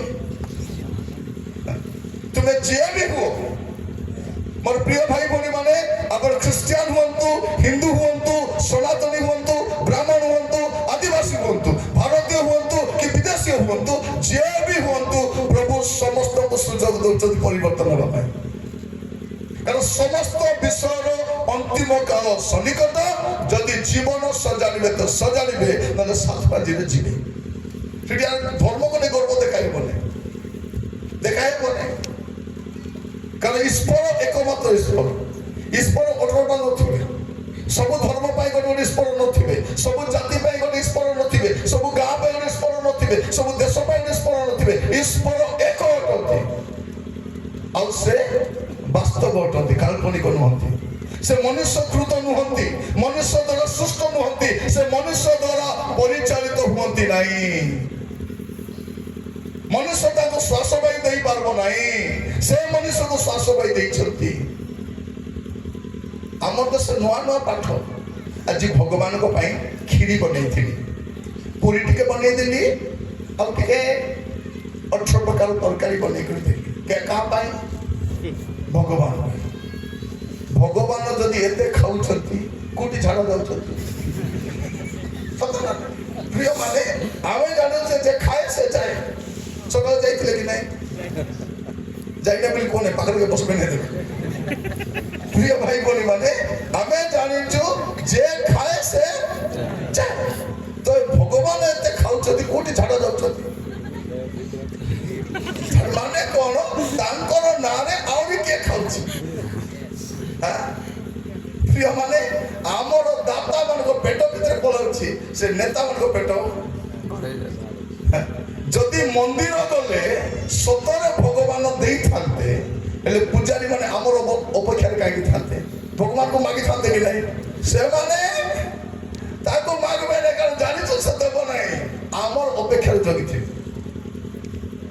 ଆପଣ ମାନେ ଜାଣିନାହାନ୍ତି ମନ୍ଦିରରେ କାହିଁକି ଘଣ୍ଟା ଥାଏ? ଜାଣିଛନ୍ତି? ଜାଣିନାହାନ୍ତି। କଣ ପାଇଁ ଘଣ୍ଟା ଥାଏ? ଯେହେତୁ ସେମାନେ ଆମର ଆଦିବାସୀ ମହିଳା ମାନଙ୍କୁ ସେ ମନ୍ଦିରରେ ଅତ୍ୟାଚାର କରୁଥିଲେ, ତାଙ୍କ ସହିତ ନିର୍ଯାତନା କରୁଥିଲେ, ଶାରୀରିକ ଭାବରେ ସହବାସ କରୁଥିଲେ, ଧରା ପଡ଼ି ମାଡ଼ ଖାଉଥିଲେ। ସେଇଥିପାଇଁ ଡରି କରି କଣ କଲେ? ନାଇଁ, ଏବେ ସାମ୍ନାରେ ଘଣ୍ଟା ଲଗାଇଦେବା, ଏ ଘଣ୍ଟା ବାଜିଲେ ସେ ପୂଜାରୀ ରେଡି ହେଇକି ପଳେଇ ଆସିବ, ଭୋଗ ନେବ, ଏ ଲୋକ ଆଡେ ପଳେଇବ, ତାର କାମ ସେ ଚଲେଇଥିବ। ନହେଲେ ଦେବଦାସୀ ମାନେ କାହାକୁ ବାହା ହଉଥିଲେ? ଦେବଦାସୀ ମାନେ ପ୍ରତିମାକୁ ବାହା ହଉଥିଲେ। ତ ପ୍ରତିମାକୁ ବାହା ହେଇ ଛୁଆ କେମିତି ପାଉଥିଲେ? ଆମର ଆଦିବାସୀ ମାନେ ଯୋଉ ଯେ କରି ବୁଲୁଛନ୍ତି, ଏବେ ଯାଏ ମୁଣ୍ଡରେ ଗୋବର ବି ଜମା ହେଇନାହିଁ। କେବେ ବୁଝିବ ମୁଁ ଜାଣିନାହିଁ। ଆମର ମହିଳା ମାନଙ୍କୁ ଅତ୍ୟାଚାର କରୁଥିଲେ। ପ୍ରଥମ ଛୁଆ ଯଦି ପୁଅ ଜନ୍ମ ହଉଥିଲା, ପ୍ରଥମ ଛୁଆ ନଦୀରେ ଭସାଇ ଦେଉଥିଲେ। କାରଣ ପ୍ରଥମ ଛୁଆ ଯାହାର ବି ଥିବ ବଳିଷ୍ଠ ଥିବ। ଝିଅ ହେଲେ ଛାଡ଼ି ଦଉଥିଲେ, ପୁଅ ହେଲେ ନଦୀରେ ଭସାଇଥିଲେ। ଜାଣିନାହାନ୍ତି ଆମ ଲୋକ ଏବେ ଯାଏ। କେବେ ବୁଝିବେ ମୁଁ ଜାଣିନାହିଁ। ଖ୍ରୀଷ୍ଟିଆନ ହେଲେ ତାଙ୍କୁ କଷ୍ଟ କାହିଁକି ଲାଗୁଛି? ଆମର ହାତରୁ ଏମାନେ ଖସି ଯାଉଛନ୍ତି, ଆଉ କାହାକୁ ଅତ୍ୟାଚାର କରିବା? ଆପଣ ଯଦି ପଛକୁ ପଛକୁ ଯିବେ, ଗୁଡ଼େ କାହାଣୀ ଶୁଣିପାରିବେ। ମୋର ପ୍ରିୟ ଭାଇ ଭଉଣୀ ମାନେ, ଆଜି ମୁଁ ଆପଣ ମାନଙ୍କୁ କହି ରଖେ, ସେ କିଏ ହଉ, ସେ ହିନ୍ଦୁ ହଉ, ସେ ଖ୍ରୀଷ୍ଟିଆନ ହଉ, ସେ ସନାତନୀ ହଉ, ସେ କରଣ ହଉ, ସେ ଆମେରିକା କି ଇଂଲଣ୍ଡ ହଉ, ସେ ଓଡ଼ିଆ ହଉ କି ତେଲୁଗୁ ହଉ କି ତାମିଲ ହଉ, ସମସ୍ତ ବିଷୟର ଅନ୍ତିମ କାଳ ସନ୍ନିକଟ। ପ୍ରଭୁ ଯେବେ ଆସିବେ ବିଚାର କରିବେ, ବିଚାର କରିବେ। ଏବେ ସମସ୍ତଙ୍କୁ ସୁଯୋଗ ଦଉଛନ୍ତି। ପ୍ରେରିତ 17 ପର୍ବ 30 ପଦରୁ ପଢିବା। ପ୍ରେରିତ 17 ପର୍ବ ତାର 30 ପଦ। ଈଶ୍ୱର ସେହି ଅନାଜ୍ଞତାର କାଳ ଉପେକ୍ଷା କରିଅଛନ୍ତି ଈଶ୍ୱର ସେଇ ଅଜ୍ଞାନତାର କାଳ ଉପେକ୍ଷା କରିଅଛନ୍ତି ସତ୍ୟ, କିନ୍ତୁ ଏବେ ସେ ସର୍ବତ୍ର କିନ୍ତୁ ଏବେ ସେ ସର୍ବତ୍ର ସମସ୍ତ ମନୁଷ୍ୟକୁ ମନ ପରିବର୍ତ୍ତନ କରିବା ନିମନ୍ତେ ଜଣାନ୍ତି। ଏବେ ସମସ୍ତଙ୍କୁ ଶୁଣ ଭାଇ ଭଉଣୀ ମାନେ, ଏବେ ସେ ସମସ୍ତଙ୍କୁ ମନ ପରିବର୍ତ୍ତନ କରିବା ପାଇଁ ଜଣାଉଛନ୍ତି।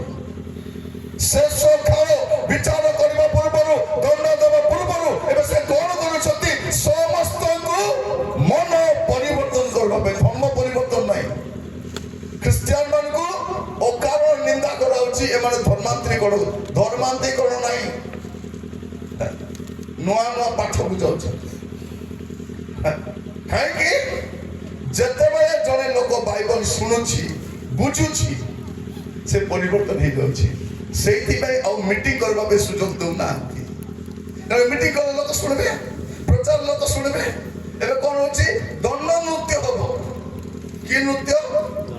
ଦଣ୍ଡ ନୃତ୍ୟ। ଭାଇ ଭଉଣୀ ମାନେ, କେବେ ଦଣ୍ଡ ନୃତ୍ୟର କଥା ଶୁଣିଛ? ଏତେ ହୀନସ୍ତା, ଏତେ କଦର୍ଯ୍ୟ, ଏତେ ଅଭଦ୍ର, ଏତେ ଅଶ୍ଳୀଳ କଥା ଦଣ୍ଡ ନୃତ୍ୟ କରୁଥିବ। ଏବେ ମୁଁ ଜାଣି ନାହିଁ, ଆଗ ତ ରଥରେ ବି ଚଲି ସେ ଲୋକ ଗାଳି କରୁଥିଲେ। ରଥରେ ଚଳି ଝିଅ ମାନଙ୍କୁ ଦେଖିଲେ ଗାଳି କରିବ, ସ୍ତ୍ରୀକୁ ଦେଖିଲେ ଗାଳି କରିବ, ମାଇପ ମାନଙ୍କୁ ସବୁକୁ ଗାଳି କରିବ। ତତେ କିଏ ଅଧିକାର ଦେଲା ଗାଳି କରିବା ପାଇଁ? କଣ ନାଇଁ, ଗାଳି ନ କଲେ ରଥ ଗড়ବ ନା। ବାରେ ବା ପ୍ରିୟ ମାନେ, ସେଠି ସଭ୍ୟ ଲୋକ ରହିପାରିବନି, ଭଦ୍ର ଲୋକ ରହିପାରିବନି। ଆପଣ କେବେ ଦେଖିଛନ୍ତି ରଥଯାତ୍ରାରେ ଡକ୍ଟର ଯିବାର, ଇଞ୍ଜିନିୟର ଯିବାର, କି ଶିଳ୍ପପତି ଯିବାର? ଯିବେ ନାହିଁ। ଖାଲି ଆମର ମୂର୍ଖ ମୁଣ୍ଡା, ମାଟି ମୁଣ୍ଡା ମାନେ ଯିବେ, ଶିକ୍ଷିତ ଲୋକ ଯିବେ ନାହିଁ। ଏ ପାଣି କାଉଡ଼ି ଧରି କିଏ ବୁଲିବ? ଡକ୍ଟର ପିଲା ଯାଇଛି, ଇଞ୍ଜିନିୟର ପିଲା ଯାଇଛି, ଗଭର୍ଣ୍ଣର ପିଲା ଯାଇଛି, କଲେକ୍ଟର ପିଲା ଯାଇଛି, ସାଇଣ୍ଟିଷ୍ଟ ଯାଇଛି। ଏମାନେ ବିଦେଶରେ ପଢିବାକୁ ଯିବେ, ଏମାନେ ୟୁନିଭର୍ସିଟିରେ ପଢିବେ, ଏମାନେ ଡକ୍ଟର ହେବେ, ଏମାନେ IITରେ ପଢିବେ, ଏମାନେ ବିଦେଶରେ ଯାଇ ପଢିବେ। ଆମରଟା ମାନେ ପାଣି ଧରିକରି ପାର କରେଗା, ଖାଲି ଆମକୁ ପାର କରେଗା।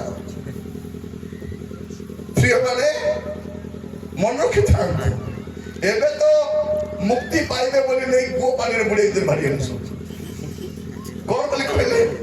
ନାଇଁ, ସେଟା ଅମୃତ ହେଇଯାଇଛି, ଜଳଟା ଅମୃତ ପଡି ଯାଇଛି। ଯଦି ସେଠି ଗାଧାଇ ଦବ ବୋଲି କହିଲେ ତୋର ପାପ ସବୁ କଣ ବୋଲି କହୁଛନ୍ତି? 70 କୋଟି ନା 80 କୋଟି ଲୋକ ଗଲେ ପଡି। କେମିତି ଗଣୁଥିଲେ ମତେ ଜଣା ନାହିଁ। ସେଠି ଲୋକ ଗଣବା ମେସିନ୍ ଲାଗିଥିଲା, କେମିତି ମୁଁ ଜାଣିନାହିଁ। କାହିଁକି? ଏ 70-80 କୋଟି ଭିତରେ ବ୍ରାହ୍ମଣ ମାନେ ଆସିବେନି। ସେମାନେ ତ 15%, ସେ ଉଚ୍ଚ ଶିକ୍ଷିତ ବର୍ଷ 15%, ବାକି ସବୁ ତ 85%। ଆମର ଲୋକ ନ ଗଲେ ହେବ ନାହିଁ। ସେମାନେ ପୁଣି VIP ମାନେ ଭଲ ପାଣିରେ ବୁଡ଼ିବେ, ଆମର ବୋକା ମାନେ ଯାଇ କୂଅ ପାଣିରେ ବୁଡ଼ି କରିବେ। ମୁଇଁ କହୁନି, ଶଙ୍କରାଚାର୍ଯ୍ୟ କହୁଛନ୍ତି ଏମାନଙ୍କୁ ଭକ୍ତି ନାଁରେ ପାପ କ୍ଷମା ହେବେ ବୋଲି କୂଅ ପାଣିରେ ବୁଡ଼ାଇଲେ। କୂଅ ପାଣି, ଏ 70 କୋଟି ଲୋକ ହବା କୂଅ, ତାଙ୍କର ମୂତ ଆଉ ସହର ସବୁ ଗୋ ମୂତ ଭାସି ହେଲା ସେ ପାଣିରେ, ସବୁ ବୁଡ଼ିକି ଆସିଲେ। ଖାଲି ବୁଡ଼ିଲେ କିଏ? ସେଟା ବି କରିଥିବେ ନା ନାଇଁ? ବୁଡ଼ିଲା ବୁଡ଼ିବ। ଆଉ ସମସ୍ତେ ପୁଣି ବୋଟଲରେ ଆଣିଛନ୍ତି ଅମୃତ ପାଣି, ପିଅନ୍ତୁ। ପ୍ରିୟ ମାନେ, ଯଦି କୂଅ ପାଣିରେ ବୁଡ଼ିବାର ଥିଲା, ଆମର ଗାଁରେ ତ କୂଅ ବନ୍ଧ ଅଛି କି ନାହିଁ? ସକାଳେ ଲୋକମାନେ ଯାଇକି ଛୁଚାଛୁଚି ହେଉଛନ୍ତି, ସେଠି ବୁଡ଼ିଥାନ୍ତେ। ଯଦି ବେଶୀ ପାପ କରିଦେଇଛନ୍ତି, ଲେଟ୍ରିନ୍ ଟ୍ୟାଙ୍କ ଖୋଲିଥାନ୍ତେ, ସେଠି ବୁଡ଼ି କରି ଏ କୂଅ ପାଣିରେ ବୁଡ଼ିବାର ଅଛି ବୋଲି ଶୁଣିଥାନ୍ତୁ। ପୃଥିବୀରେ ଏମିତି କୌଣସି ପୋଖରୀ ନାହିଁ, ହ୍ରଦ ନାହିଁ, ନଦୀ ନାହିଁ, କୁଣ୍ଡ ନାହିଁ ଯୋଉଠି ଲୋକ ବୁଡ଼ି କରି ପାପ କ୍ଷମା ପାଇପାରିବ। ପାପ କ୍ଷମା ପାଇବାର ଅଛି, ଯୀଶୁଙ୍କ ରକ୍ତରେ ପାପ କ୍ଷମା ମିଳିବ। ଆଉ ଅନ୍ୟ କୋଉଠି ପାପ କ୍ଷମା ମିଳିବ ନାହିଁ। ଏଟା ଶାସ୍ତ୍ର କହୁଛି, ରକ୍ତପାତ ବିନା ପାପ ମୋଚନ ହୁଏ ନାହିଁ। ଆଉ ସେଇ ରକ୍ତ ଯୀଶୁଙ୍କ ରକ୍ତ ଅଟେ। ଆମ ଲୋକମାନଙ୍କୁ ବୋକା ବନାଉଛନ୍ତି କଣ? ନାଇଁ, ଯୀଶୁ ଖ୍ରୀଷ୍ଟିଆନ ମାନଙ୍କର ଭଗବାନ। ପଡ଼ିଆରେ ଗଞ୍ଜି ଖାଉ ତତେ କେ କହିଲା ଖ୍ରୀଷ୍ଟିଆନ ମାନଙ୍କୁ ଭଗବାନ ବୋଲି ଯୀଶୁ ଖ୍ରୀଷ୍ଟିଆନ ମାନଙ୍କ ଭଗବାନ ନୁହନ୍ତି ସେ ସମୁଦାୟ ମାନବ ଜାତିର ସୃଷ୍ଟିକର୍ତ୍ତା ଅଟନ୍ତି ସମୁଦାୟ ମାନବ ଜାତିର ତ୍ରାଣକର୍ତ୍ତା ଅଟନ୍ତି ଆଉ ସମୁଦାୟ ମାନବ ଜାତିର ବିଚାରକର୍ତ୍ତା ଅଟନ୍ତି ଆଉ ସେ ଆସୁଛନ୍ତି ସେ ବିଚାର କରିବା ପୂର୍ବରୁ ଆମେ ଯୋଉ ପଦ ପଢିଲୁ ସମସ୍ତଙ୍କୁ ମନ ପରିବର୍ତ୍ତନ କରିବା ପାଇଁ ସୁଯୋଗ ଦଉଛନ୍ତି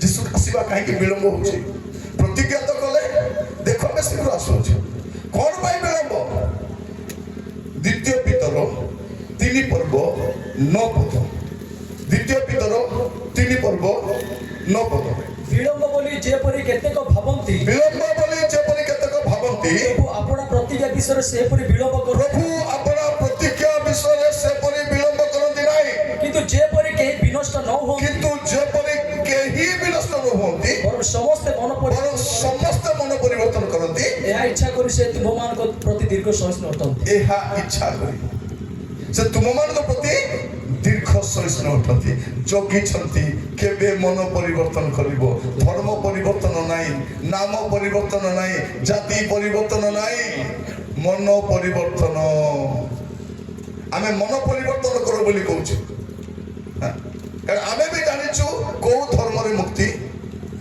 ନାହିଁ ପୃଥିବୀର କୌଣସି ଧର୍ମ ମୁକ୍ତି ଦେଇପାରିବ ନାହିଁ ଏପରିକି ଖ୍ରୀଷ୍ଟିଆନ ଧର୍ମ ମଧ୍ୟ ମୁକ୍ତି ଦେଇପାରିବ ନାହିଁ କୌଣସି ଧର୍ମ ନାହିଁ ହିନ୍ଦୁ ଧର୍ମ ତ ନାହିଁ ନାହିଁ ଖ୍ରୀଷ୍ଟିଆନ ଧର୍ମ ବି ମୁକ୍ତି ଦେଇପାରିବ ନାହିଁ ମୁକ୍ତି ଯଦି ଦେଇପାରିବେ ସେ ପ୍ରଭୁ ଯୀଶୁ ଖ୍ରୀଷ୍ଟ ଦେଇପାରିବେ ଆଉ ସେ ଖ୍ରୀଷ୍ଟିଆନ ଧର୍ମର ନୁହନ୍ତି ସେ ସମସ୍ତଙ୍କ ତ୍ରାଣକର୍ତ୍ତା ଅଟନ୍ତି যে যিশুকে গ্রহণ করেছি তার ধর্ম পরিবর্তন তার মন পরিবর্তন হচ্ছে জীবন পরিবর্তন হচ্ছে এটা শাস্ত্র বলছে মু কেবে বি কাহাকে খ্রিস্টিয়ান হো বলি কই নাই খ্রিস্টিয়ান ধর্ম গ্রহণ কর বলি কই নাই মু গোটে কথা কইছি মন পরিবর্তন কর মন পরিবর্তন কর কাইকে আসিবার সময় হয়ে গলানি সমস্ত বিষয়ের অন্তিম কাল সন্নিকট সে কেতেবেলে আসিবে আমি জাগ্রত হই রহিবা দরকার মার্ক 13 পর্ব তার 35-36 পদ গুড়া পড়ন্তু অতএব কালে গৃহকর্তা অকস্মাৎ আসি ତୁମ୍ଭମାନଙ୍କୁ ନିଦ୍ରିତ ଦେଖ ତୁମମାନଙ୍କୁ ନିଦ୍ରିତ ଦେଖନ୍ତି ଏଥି ନିମନ୍ତେ ଜାଗ୍ରତ ଥାଅ ଏଥିପାଇଁ ଜାଗ୍ରତ ଥାଅ ଏଥି ନିମନ୍ତେ ଜାଗ୍ରତ ଥାଅ କାରଣ ସେ ସନ୍ଧ୍ୟା ବେଳେ କି କାରଣ ସେ କେତେ ଆସିବେ ଭଉଣୀମାନେ କାରଣ ସେ ସନ୍ଧ୍ୟା ବେଳେ କି ଅଧରାତିରେ କି କୁକୁଡ଼ା ଡାକିବା ସମୟରେ କି ସକାଳେ କେତେବେଳେ ଯେ ଆସିବେ ତାହା ତୁମେ ଜାଣ ନାହିଁ ମୁଁ ତୁମମାନଙ୍କୁ ଯାହା କହୁଅଛି ତା ସମସ୍ତଙ୍କୁ କହୁଅଛି ଜାଗ୍ରତ ଥାଅ କଣ ଥାଅ ଜାଗ୍ରତ ଥାଅ ଆପଣ ସ୍କୁଲରେ ଥାଆନ୍ତୁ କଲେଜରେ ଥାଆନ୍ତୁ ହଷ୍ଟେଲରେ ଥାଆନ୍ତୁ ଅଫିସରେ ଥାଆନ୍ତୁ ଚାକିରିରେ ଥାଆନ୍ତୁ ମୋବାଇଲ ଧରି ବସିଥାନ୍ତୁ କି କୋଉଠି ବସିଥାନ୍ତୁ ଜାଗ୍ରତ ଥାଆନ୍ତୁ ତୁରି ବାଜିଗଲା ତାମାନେ ଯିବେ କି ଥିବେ ଏବେ ଯଦି ଜୀବନ ଠିକ ନାହିଁ ଠିକ ଥିଲା ପରେ ଅଭିନୟ କରନା ମୋର ପ୍ରିୟ ଭାଇ ଭଉଣୀ ମାନେ ଯଦି ଦାନ ଧର୍ମ ତ୍ୟାଗ ତପସ୍ୟା ପୁଣ୍ୟ ତୀର୍ଥ ଆରି ଗୁଆ ପାଣିରେ ବୁଡିବା ଦ୍ୱାରା ଯଦି ମୁକ୍ତି ମିଳି ଯାଇଥାନ୍ତା ଯୀଶୁଙ୍କର ଜଗତକୁ ଆସିବାର ଆବଶ୍ୟକ ନଥାନ୍ତା ମୋର ପ୍ରିୟ ଭାଇ ଭଉଣୀ ମାନେ ପ୍ରଭୁ ଯୀଶୁ ଖ୍ରୀଷ୍ଟ କାହିଁକି ଆସିଲେ ମାନବ ଜାତିର ମୁକ୍ତି ନିମନ୍ତେ ମାନବ ଜାତିର ପରିତ୍ରାଣ ନିମନ୍ତେ ଯଦି ଆଜି ପାପରେ ଅଛନ୍ତି ମନ୍ଦତାରେ ଅଛନ୍ତି ଅଶୁଚି ଜୀବନ କାଟୁଛନ୍ତି ଏବେ ସୁଯୋଗ ଅଛି ପାପରୁ ଫେରି ଆସ ଏବେ ସୁଯୋଗ ଅଛି ମନ୍ଦତାରୁ ଫେରି ଆସ ଏବେ ନୂତନ କରିପାରିବ ଏବେ କାନ୍ଦି ପାରିବ ଏବେ ପ୍ରଭୁକୁ କହିପାରିବ ଲର୍ଡ ଆଇ ଏମ୍ ସରି ପ୍ରଭୁ ମୁଁ ଦୁଃଖିତ ମୁଁ ପାପ କରିଛି ମତେ କ୍ଷମା କର ଏଇଟା ଏବେ କହିପାରିବେ ପରେ କିଛି କାମ ଦେବ ନାହିଁ ଏବେ ଅନୁଗ୍ରହ ଅଛି କ୍ଷମା ବି ମିଳିଯିବ ଦୟା ବି ମିଳିଯିବ ରକ୍ଷା ବି ମିଳିଯିବ ଏବେ କଣ କରିବା ତାଙ୍କ ପାଖକୁ ଯାଇ କହିବା ପ୍ରଭୁ ମୁଁ ଯାହା ବି ପାପ କରୁଛି କ୍ଷମା ଆପଣ କୋଉ ଜାତି ଯାଇ ଆସେ ପଚାରିବେ ନାହିଁ ତୋର ଜାତି କଣ କୋଉ ଧର୍ମ ନଡ଼ିଆ କଦଳୀ ଆଣିଛୁ କି ନାହିଁ ପଚାରିବେ ଖାଇକି ଆସିଛୁ ନା ଭୋକରେ ଆସିଛୁ एते स्टोरी नहीं मझे गोटे बाबा को पचार बाबा लोक मैंने चुट्टी कहीं रखुंट से कौन ये एंटीना है कौन है एंटीना है माने आस्त से गुड़ा कौन नाल कादुरु मुई गैस बाहर करूँ ये एंटीना लगाऊँ के कौन गोबर मुक्ता ठार मूल्यवान के कौन गोमूत्र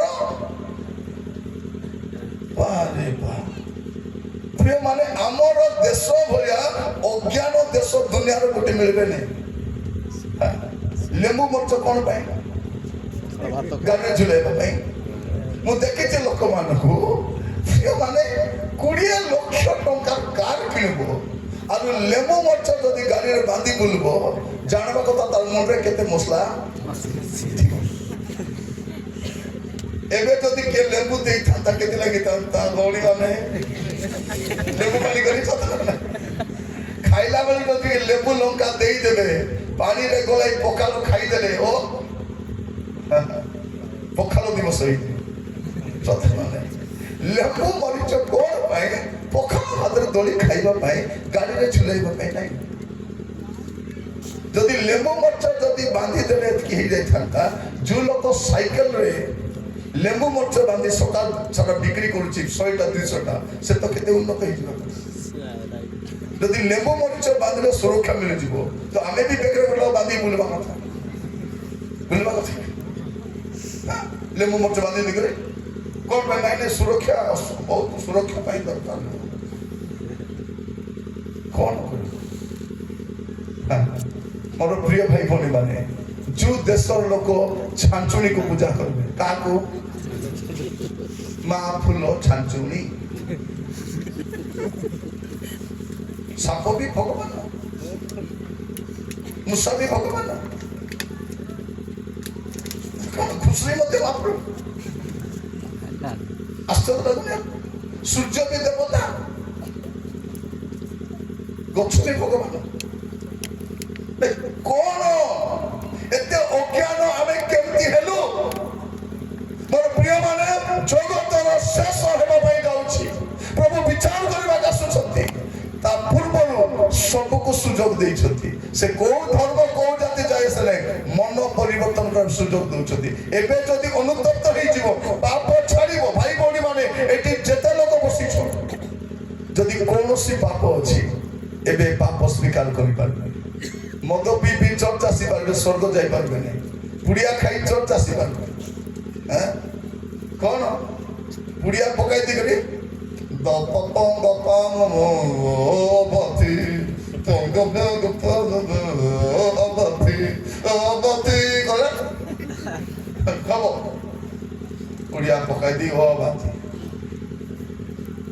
कौन ओ बाती मूल पेनती प्रिय माने आमे काम सेवा करछु जे मूल पेनु बोले कौन सनातन ईश्वर हाँ आमे जिस ईश्वर को मानुछु से मूल पेनु से अनादि ईश्वर काली ईश्वर नहीं अनादि ईश्वर ताकू के बनाई ना सृष्टि पूर्व से अछंती जुगर पूर्व अछंती से प्रभु आमे मानुछु से जगत को आसीले त्राण करता है एबे विचार करबा का सुचती जदि जीवन रे पाप अछि मंदता अछि एबे टाइम अछि पाप स्वीकार करबा आसत समस्त प्रार्थना करबा के समस्त आंठुरे आसीबा जन आंठी पारिबे दया करे आंठुरे आसंतो आंठुरे समस्या थिले आंठी दरकार नै जन आंठेबे सीधा आंठेबे पाप स्वीकार करिबे प्रभु को कहिबे प्रभु मु छोड़ातर अजनातर जहा पाप करिछि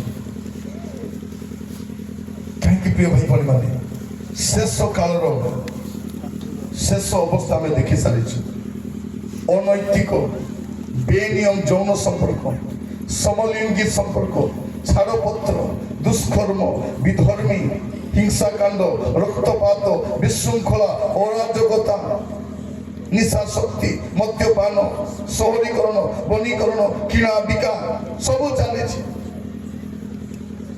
प्रार्थना करवा समस्ते आपण जीवन जदि ठीक ना ଓ ମୋର ଭାଇ ଭଉଣୀ ମାନେ ଏବେ ସୁଯୋଗ ଅଛି ଗୋଟେ ଅନୁତାପର କୁଇ ଗୀତ ଗାଇପାରିବେ ଯଦି ଅଛି ଅନୁତାପର କୁଇ ଗୀତ ଅଛି କେହି ଜଣେ ଗାଇପାରିବେ କଇ ଗ୍ରୁପର କେହି ଜଣେ ଅନୁତାପର କୁଇ ଗୀତ ଯଦି ଅଛି ବୋଲିପାରିବେ ନାଚ ଗୀତ ନାହିଁ କୁଇ ଗୀତ ଯଦି ଅନୁତାପ ଜନକ ଗୀତ ଥାଏ ମୋର ପ୍ରିୟ ଭାଇ ଭଉଣୀ ମାନେ ଏବେ ସମସ୍ତେ ମୁଖ ଖୋଲିବା ଆଉ ପ୍ରାର୍ଥନା କରିବା ପାଇଁ ଯିବା କେହି ନୀରବ ରହିବା ନାହିଁ ଏଇଟା ସୁଯୋଗ ଓ ମୋର ପ୍ରିୟ ଭାଇ ଭଉଣୀ ମାନେ ଆମ ପାଇଁ ସୁଯୋଗ ତୁମର ପାପ ସକାଶେ କାନ୍ଦି ପାରିବ ସମସ୍ତ ବିଷୟର ଅନ୍ତିମ କାଳ ସନ୍ନିକଟ ସମସ୍ତ ବିଷୟ ସମାପ୍ତ ହେବା ପାଇଁ ଯାଉଛି ଏଇଟା ଆମ ପାଇଁ ସୁଯୋଗ ଆମ ପାପ ପରୀକ୍ଷା କରିପାରିବା ମନ୍ଦତାକୁ ଛାଡ଼ି ପାରିବା ଅସାଧୁ ଜୀବନରୁ ଫେରି ଆସିପାରିବା ଭାଇମାନେ ମୋର ଯୁବା ଭାଇମାନେ ତୁମ ଜୀବନକୁ ଦେଖ ଯଦି ପାପରେ ଅଛ ପାପରେ ରୁହ ନାହିଁ ଭଉଣୀ ମାନେ ଝିଅ ମାନେ ପୁଅ ମାନେ ଏଇଟା ପାପରୁ ଫେରିବା ସମୟ ଏଇଟା ଅନୁତାପରୁ ଫେରିବା ସମୟ ଅନୁତାପ କରନ୍ତୁ ମନେ ପକାଇ ପକାଇ ପାପ ସ୍ୱୀକାର କରନ୍ତୁ ଅଣ୍ଟା ବଥା ମୁଣ୍ଡ ବଥା ଋଣ ଘର ନାହିଁ ଗାଡ଼ି ନାହିଁ ଏଟା ବଡ଼ ବିଷୟ ନାହିଁ ଆମେ ପାପରେ ଅଛୁ ଯଦି ଏମିତି ପାପରେ ରହିଥିବା ଆମେ ବିନଷ୍ଟ ହେଇଯିବୁ ସମସ୍ତେ ପ୍ରାର୍ଥନା କରିବା ସମସ୍ତେ ପ୍ରାର୍ଥନା କରିବା ଓ ପ୍ରଭୁ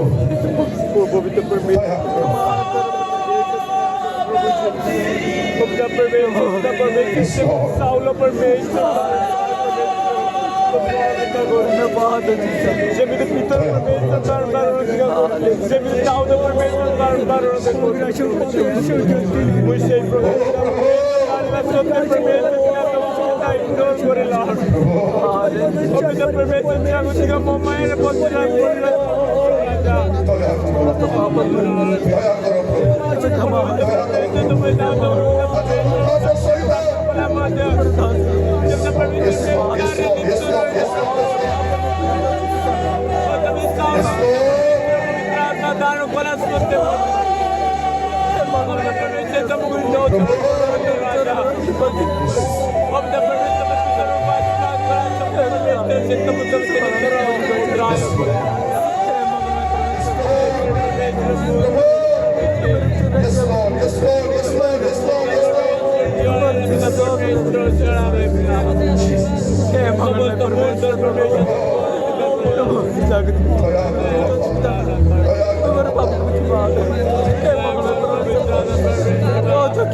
Semel प्रभु तुम्हारे बाबा पवित्र यीशु राजा पवित्र बाबा जी तो पवित्र आत्मा पावते बाबा पर अपने परमेश्वर तो परमेश्वर के पैकार मैं आने में जब बाबा ने मौत परमेश्वर प्राप्त जिसको नाम रे ओ प्रभु हम जीवन को दया करो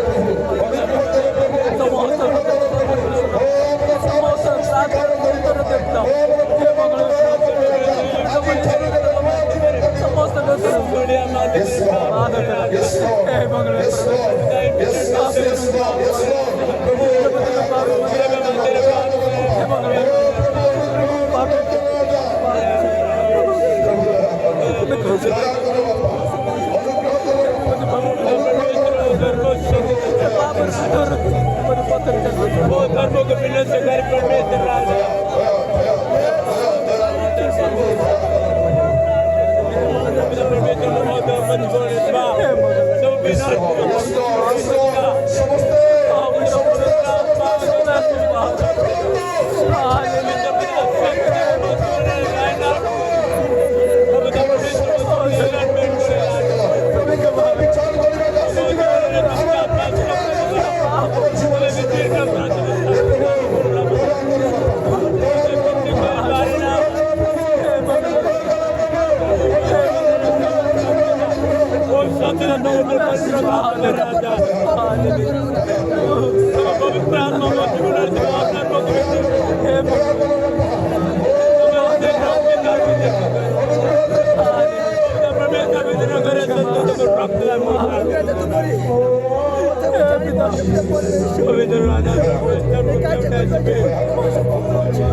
एपटे सेपटे देखा किसी भावी माने केवल प्रभु आड़ मन उठेबा मोर पुओ झी माने मोर भाई भणी माने आमे देखुतिलु समस्त विश्वर अंतिम काल समीकरण ए जगत मनीष रहिला बेले अवस्था आगु नथिबो जगत उपरकू प्रभुकर महाक्लेश आसीबा पूर्वरु मंडली उठेई निया जिवो से मंडली गला बेले आपण जाई पारिबो जदि कोनोसी पाप एबे स्वीकार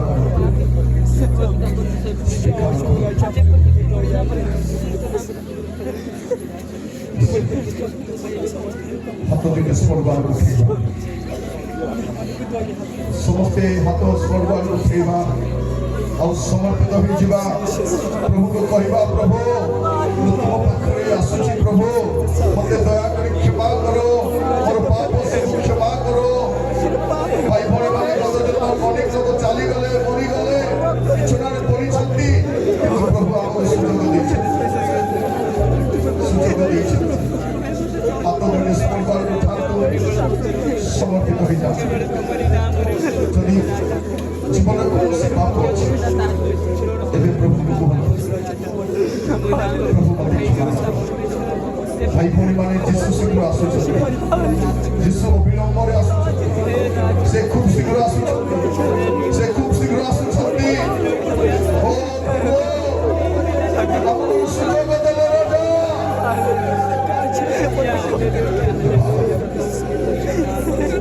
जीशु शीघ्र आसुच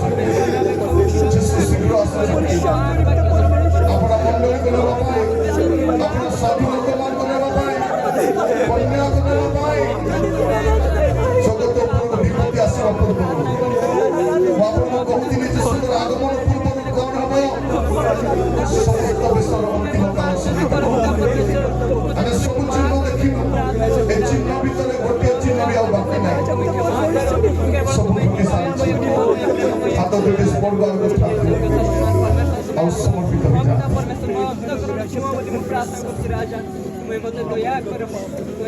Jesus, thank you, Lord. ସାମ୍ନାରେ ସ୍ଥାନ ଅଭାବ ଥିବାରୁ ମୁଁ କାହାରିକୁ ଡାକୁନାହିଁ ବିଶେଷ ପ୍ରାର୍ଥନା ପାଇଁ ମୁଁ ଡାକୁନାହିଁ କାହାରିକୁ ନିଜ ଜାଗାରେ ସମର୍ପିତ ହେଇଯାଆନ୍ତୁ ଯଦି ମଦ୍ୟପାନ କରୁଛନ୍ତି ନିଶା ଦ୍ରବ୍ୟ ସେବନ କରୁଛନ୍ତି ଖରାପ ଭିଡ଼ିଓ ଦେଖୁଛନ୍ତି ଖରାପ ସମ୍ପର୍କରେ ଅଛନ୍ତି ଅସୁବିଧାରେ ଜୀବନ କାଟୁଛନ୍ତି ପୁଅ ଝିଅମାନେ କୌଣସି ପାପରେ ଅଛନ୍ତି ବାହାରି ଆସ ନହେଲେ ଗୋଟେ ଟାଇମ୍ ଆସିବ ତୁମ କାନ୍ଦିବା ଛଡ଼ା କିଛି ନଥିବ ଯଦି ଏବେ କାନ୍ଦି ଦେବ ନର୍କରେ ଯାଇ କାନ୍ଦିବାକୁ ପଡ଼ିବ ନାହିଁ ଏବେ ଯଦି ଅନୁତାପ କରିଦେବ ନର୍କରେ ଯାଇ ଅନୁତାପ କରିବା ପାଇଁ ପଡ଼ିବ ପାପ 2 ଦିନର ଖୁସି ଦେବ ପାପ 2 ଦିନର ଆନନ୍ଦ ଦେବ କିନ୍ତୁ ଆପଣଙ୍କୁ ଅନନ୍ତ କାଳ ଦଣ୍ଡ ଦେବ ଫେରି ଆସନ୍ତୁ ହାଲେଲୁୟା ହାଲେଲୁୟା କୁହନ୍ତୁ ପ୍ରଭୁଙ୍କୁ ପ୍ରଭୁ ମୋର ପାପକୁ ଧୋଇ ଦିଅ ଯୀଶୁଙ୍କ ରକ୍ତରେ ଧୋଇ ଦିଅ ପ୍ରଭୁ ଆଜିଠାରୁ ପାପ କରିବି ନାହିଁ ପ୍ରଭୁ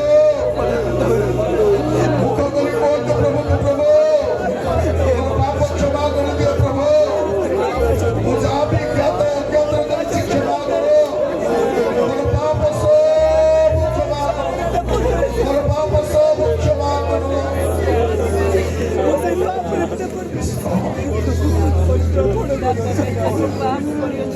ପାପ ମୋର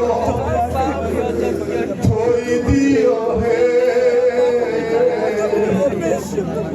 ପାପ ମୋର ଧୋଇ ଦିଅ ହେ ରକ୍ତରେ ରକ୍ତରେ ଯୀଶୁଙ୍କ ରକ୍ତରେ ସେହି ରକ୍ତରେ ରକ୍ତରେ ଯୀଶୁଙ୍କ ରକ୍ତରେ ପାପ ମୋର ଧୋଇ ଦିଅ ହେ ପାପ ମୋର ଧୋଇ ଦିଅ ହେ ରକ୍ତରେ ରକ୍ତରେ ଯୀଶୁଙ୍କ ରକ୍ତରେ ସେହି ରକ୍ତରେ ରକ୍ତରେ ଯୀଶୁଙ୍କ ରକ୍ତରେ ଯଦି ଏବେ ବି କୌଣସି ପାପରେ ଛନ୍ଦିକି ରହିଛନ୍ତି ପବିତ୍ର ଆତ୍ମା ପରମେଶ୍ୱର କହୁଛନ୍ତି ପୁଅରେ ଝିଅରେ ଆଉ କେତେ ଦିନ ଏମିତି ପାପରେ ଥିବୁ ତୋର ପାପ ତତେ ଦିନେ ଧରିବ ବିଚାର ଦିନେ ତୋର ପାପ ବାହାରକୁ ଆସିବ ଅନୁତାପ କରି ପାପରୁ ଫେରିବା ସମୟ ପ୍ରଭୁଙ୍କ ଦାସଙ୍କୁ ଅନୁରୋଧ କରିବି ସେ ଆସିବେ ବୋଧେ ପ୍ରାର୍ଥନା କରିବେ ସେ ବିଶେଷ କରି ଝିଅମାନଙ୍କ ପାଇଁ ମାଆମାନଙ୍କ ପାଇଁ ପ୍ରାର୍ଥନା କରିବେ ଯେପରି ଆମର ଝିଅମାନେ ପବିତ୍ର ଜୀବନ କାଟିବେ ମାଆମାନେ ଜାଗ୍ରତ ଜୀବନ କାଟିବେ ପ୍ରଭୁଙ୍କ ଦାସ ପ୍ରାର୍ଥନା କଲା ପରେ ମୋ ଭାଇମାନଙ୍କ ପାଇଁ ପ୍ରାର୍ଥନା କରିବେ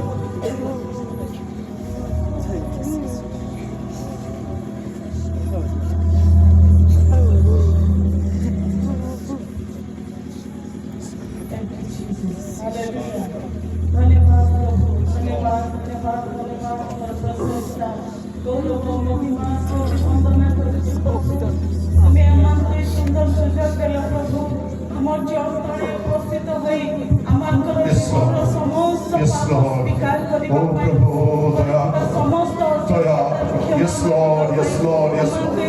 Oh, Raja. Oh, Raja. Oh, Raja.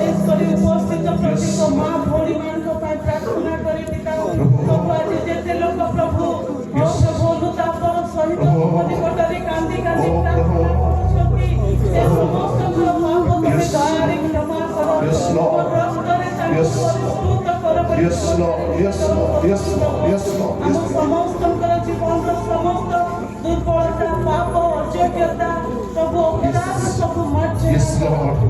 Yes, Lord. Yes, Lord. Yes, Lord. Yes, Lord. Yes. Prabhu. Jesus.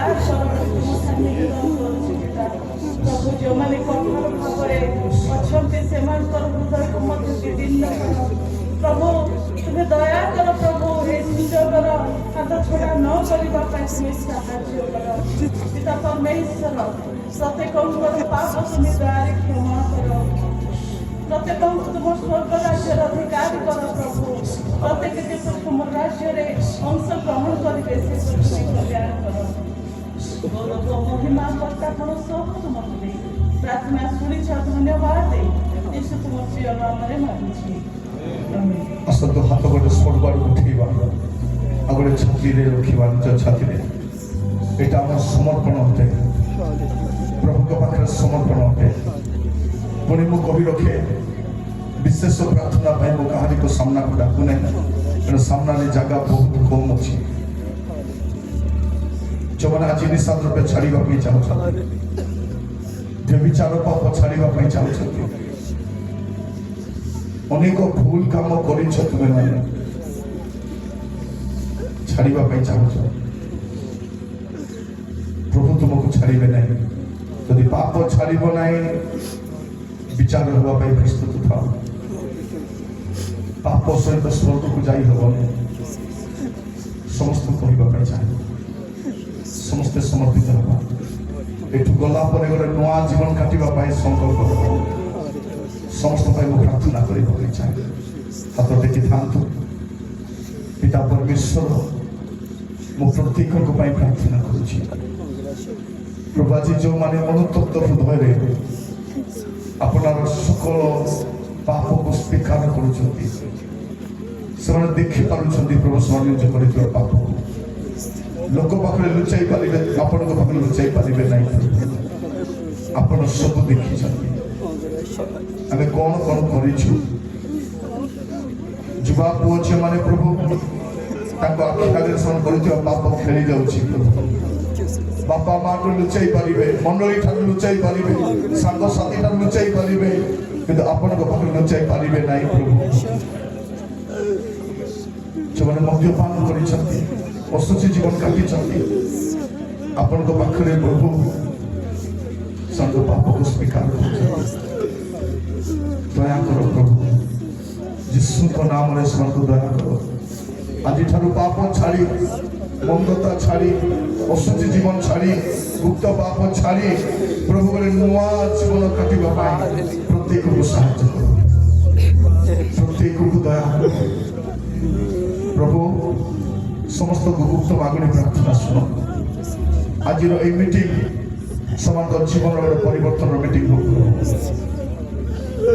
ପରିବର୍ତ୍ତନ ଅନେକ ପ୍ରଭୁ ଦୀର୍ଘ ଦିନ ହେଲା ଶାନ୍ତିରେ ରହିବି ନାହାନ୍ତି ଘରେ ଅଶାନ୍ତି ଗଣ୍ଡଗୋଳ ମନୋମାଳିନ ପ୍ରଭୁ ଦେଖି ଦେଖି ଭାବୁଛନ୍ତି ଏଟା କେମିତି ଜୀବନ ବୋଲି ବାପା ଆଜି ସେ ପାପ ସକାଶେ କାନ୍ଦୁଛନ୍ତି ପରିବାର ପରିସ୍ଥିତି ସକାଶେ କାନ୍ଦୁଛନ୍ତି ଯୀଶୁଙ୍କ ନାମରେ ଦୟା କର ଅନେକ ଲୋକ ଭାବୁଥିଲେ ପ୍ରଭୁ ମରି ଯାଇଥିଲେ ଭଲ ହେଇଥାନ୍ତା କିନ୍ତୁ ପ୍ରଭୁ ଆପଣ ଜୀବିତ ଅବସ୍ଥା ରଖିଲେ ଆଜି କଥା ହେବା ପାଇଁ ଯେ ପୁଅରେ ଝିଅରେ ତୋ ପାଇଁ ଗୋଟେ ଭବିଷ୍ୟତ ଅଛି ଅନନ୍ତ ସୁଖର ରାଜ୍ୟ ଅଛି ପ୍ରାର୍ଥନା କରୁଛି ପିତା ଆଜି ପ୍ରତ୍ୟେକଙ୍କ ସହ କଥା ହେଇଥିବାରୁ ନୂଆ ଜୀବନ ଦିଅ ନୂଆ ଚରିତ୍ର ଦିଅ ନୂଆ ଆଚରଣ ଦିଅ ପ୍ରଭୁ ଯେପରି ଯୀଶୁ ଆସିଲା ବେଳକୁ ମେଘମାଳକୁ ଆମେ ନେଇ କହିପାରିବୁ ଏ ପ୍ରକାର ଜୀବନ ଦିଅ ପ୍ରତ୍ୟେକକୁ ଆପଣଙ୍କ ସହ ରଖିଲି ପ୍ରଭୁ ଆଜିଠାରୁ ପାପ ଛାଡ଼ି ଗୋଟେ ପବିତ୍ର ଜୀବନ କାଟିବା ପାଇଁ ସମସ୍ତଙ୍କୁ ଦୟା କରନ୍ତୁ ସମସ୍ତଙ୍କୁ ଦୟା କରନ୍ତୁ ପ୍ରଭୁ ମୁଁ ଜାଣେ ନା ଦ୍ୱିତୀୟ ଥର କେବେ ସାକ୍ଷାତ ହବ କିନ୍ତୁ ମୁଁ ଜାଣେ ପ୍ରଭୁ ଯେଉଁମାନେ ଆପଣଙ୍କ ସହିତ ସମର୍ପିତ କରିଛନ୍ତି ତାଙ୍କୁ କେହି ନଷ୍ଟ କରିପାରିବ ନାହିଁ ପିତା ମୁଁ ପ୍ରାର୍ଥନା କରେ ଏମାନେ ସମସ୍ତେ ମେଘମାଳା ମିଳିତ ହୁଅନ୍ତୁ ଏବଂ ସଦାକାଳ ଆପଣଙ୍କ ସହିତ ରୁହନ୍ତୁ ପ୍ରାର୍ଥନା ଶୁଣିଥିବାରୁ ଧନ୍ୟବାଦ ଯୀଶୁଙ୍କ ପ୍ରିୟ ନାମରେ ମାଗିଲି ରାଜା ଆମେନ୍ ଆମେନ୍ ଆମେନ୍ ଦୟାକରି ବସି ଯାଆନ୍ତୁ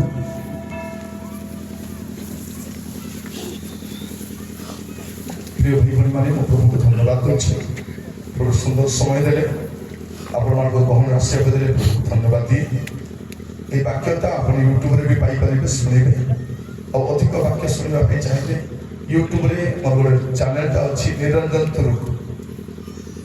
ନିରଞ୍ଜନ ତୁରୁକ ସେଇଟା ମୋର ଚ୍ୟାନେଲଟା ଆପଣ ଯଦି ସବସ୍କ୍ରାଇବ କରିବେ ଆଜି ପ୍ରତିଦିନ ଗୋଟେ ନୂଆ ବାକ୍ୟ ଶୁଣିବେ ହଜାର ହଜାର ସଂଖ୍ୟାରେ ବାକ୍ୟ ତ ଅଛି ତା ସହିତ ଅନେକ ନୂଆ ବାକ୍ୟ ପ୍ରତିଦିନ ଶୁଣିପାରିବେ ଦୟାକରି ଶୁଣନ୍ତୁ ଆଜି ପାପ ଛାଡ଼ିଛନ୍ତି ମୋର ଝିଅମାନେ ଦୟାକରି ଶୁଣ ଆହୁରି ପାପ କରିବୁ ନାହିଁ ପାପ 2 ଦିନ ସୁଖ ଦେବ ଅନେକଙ୍କ ଆଖି ଆଗରେ ସେମାନଙ୍କ ପାପ ଖେଳି ଯାଉଥିଲା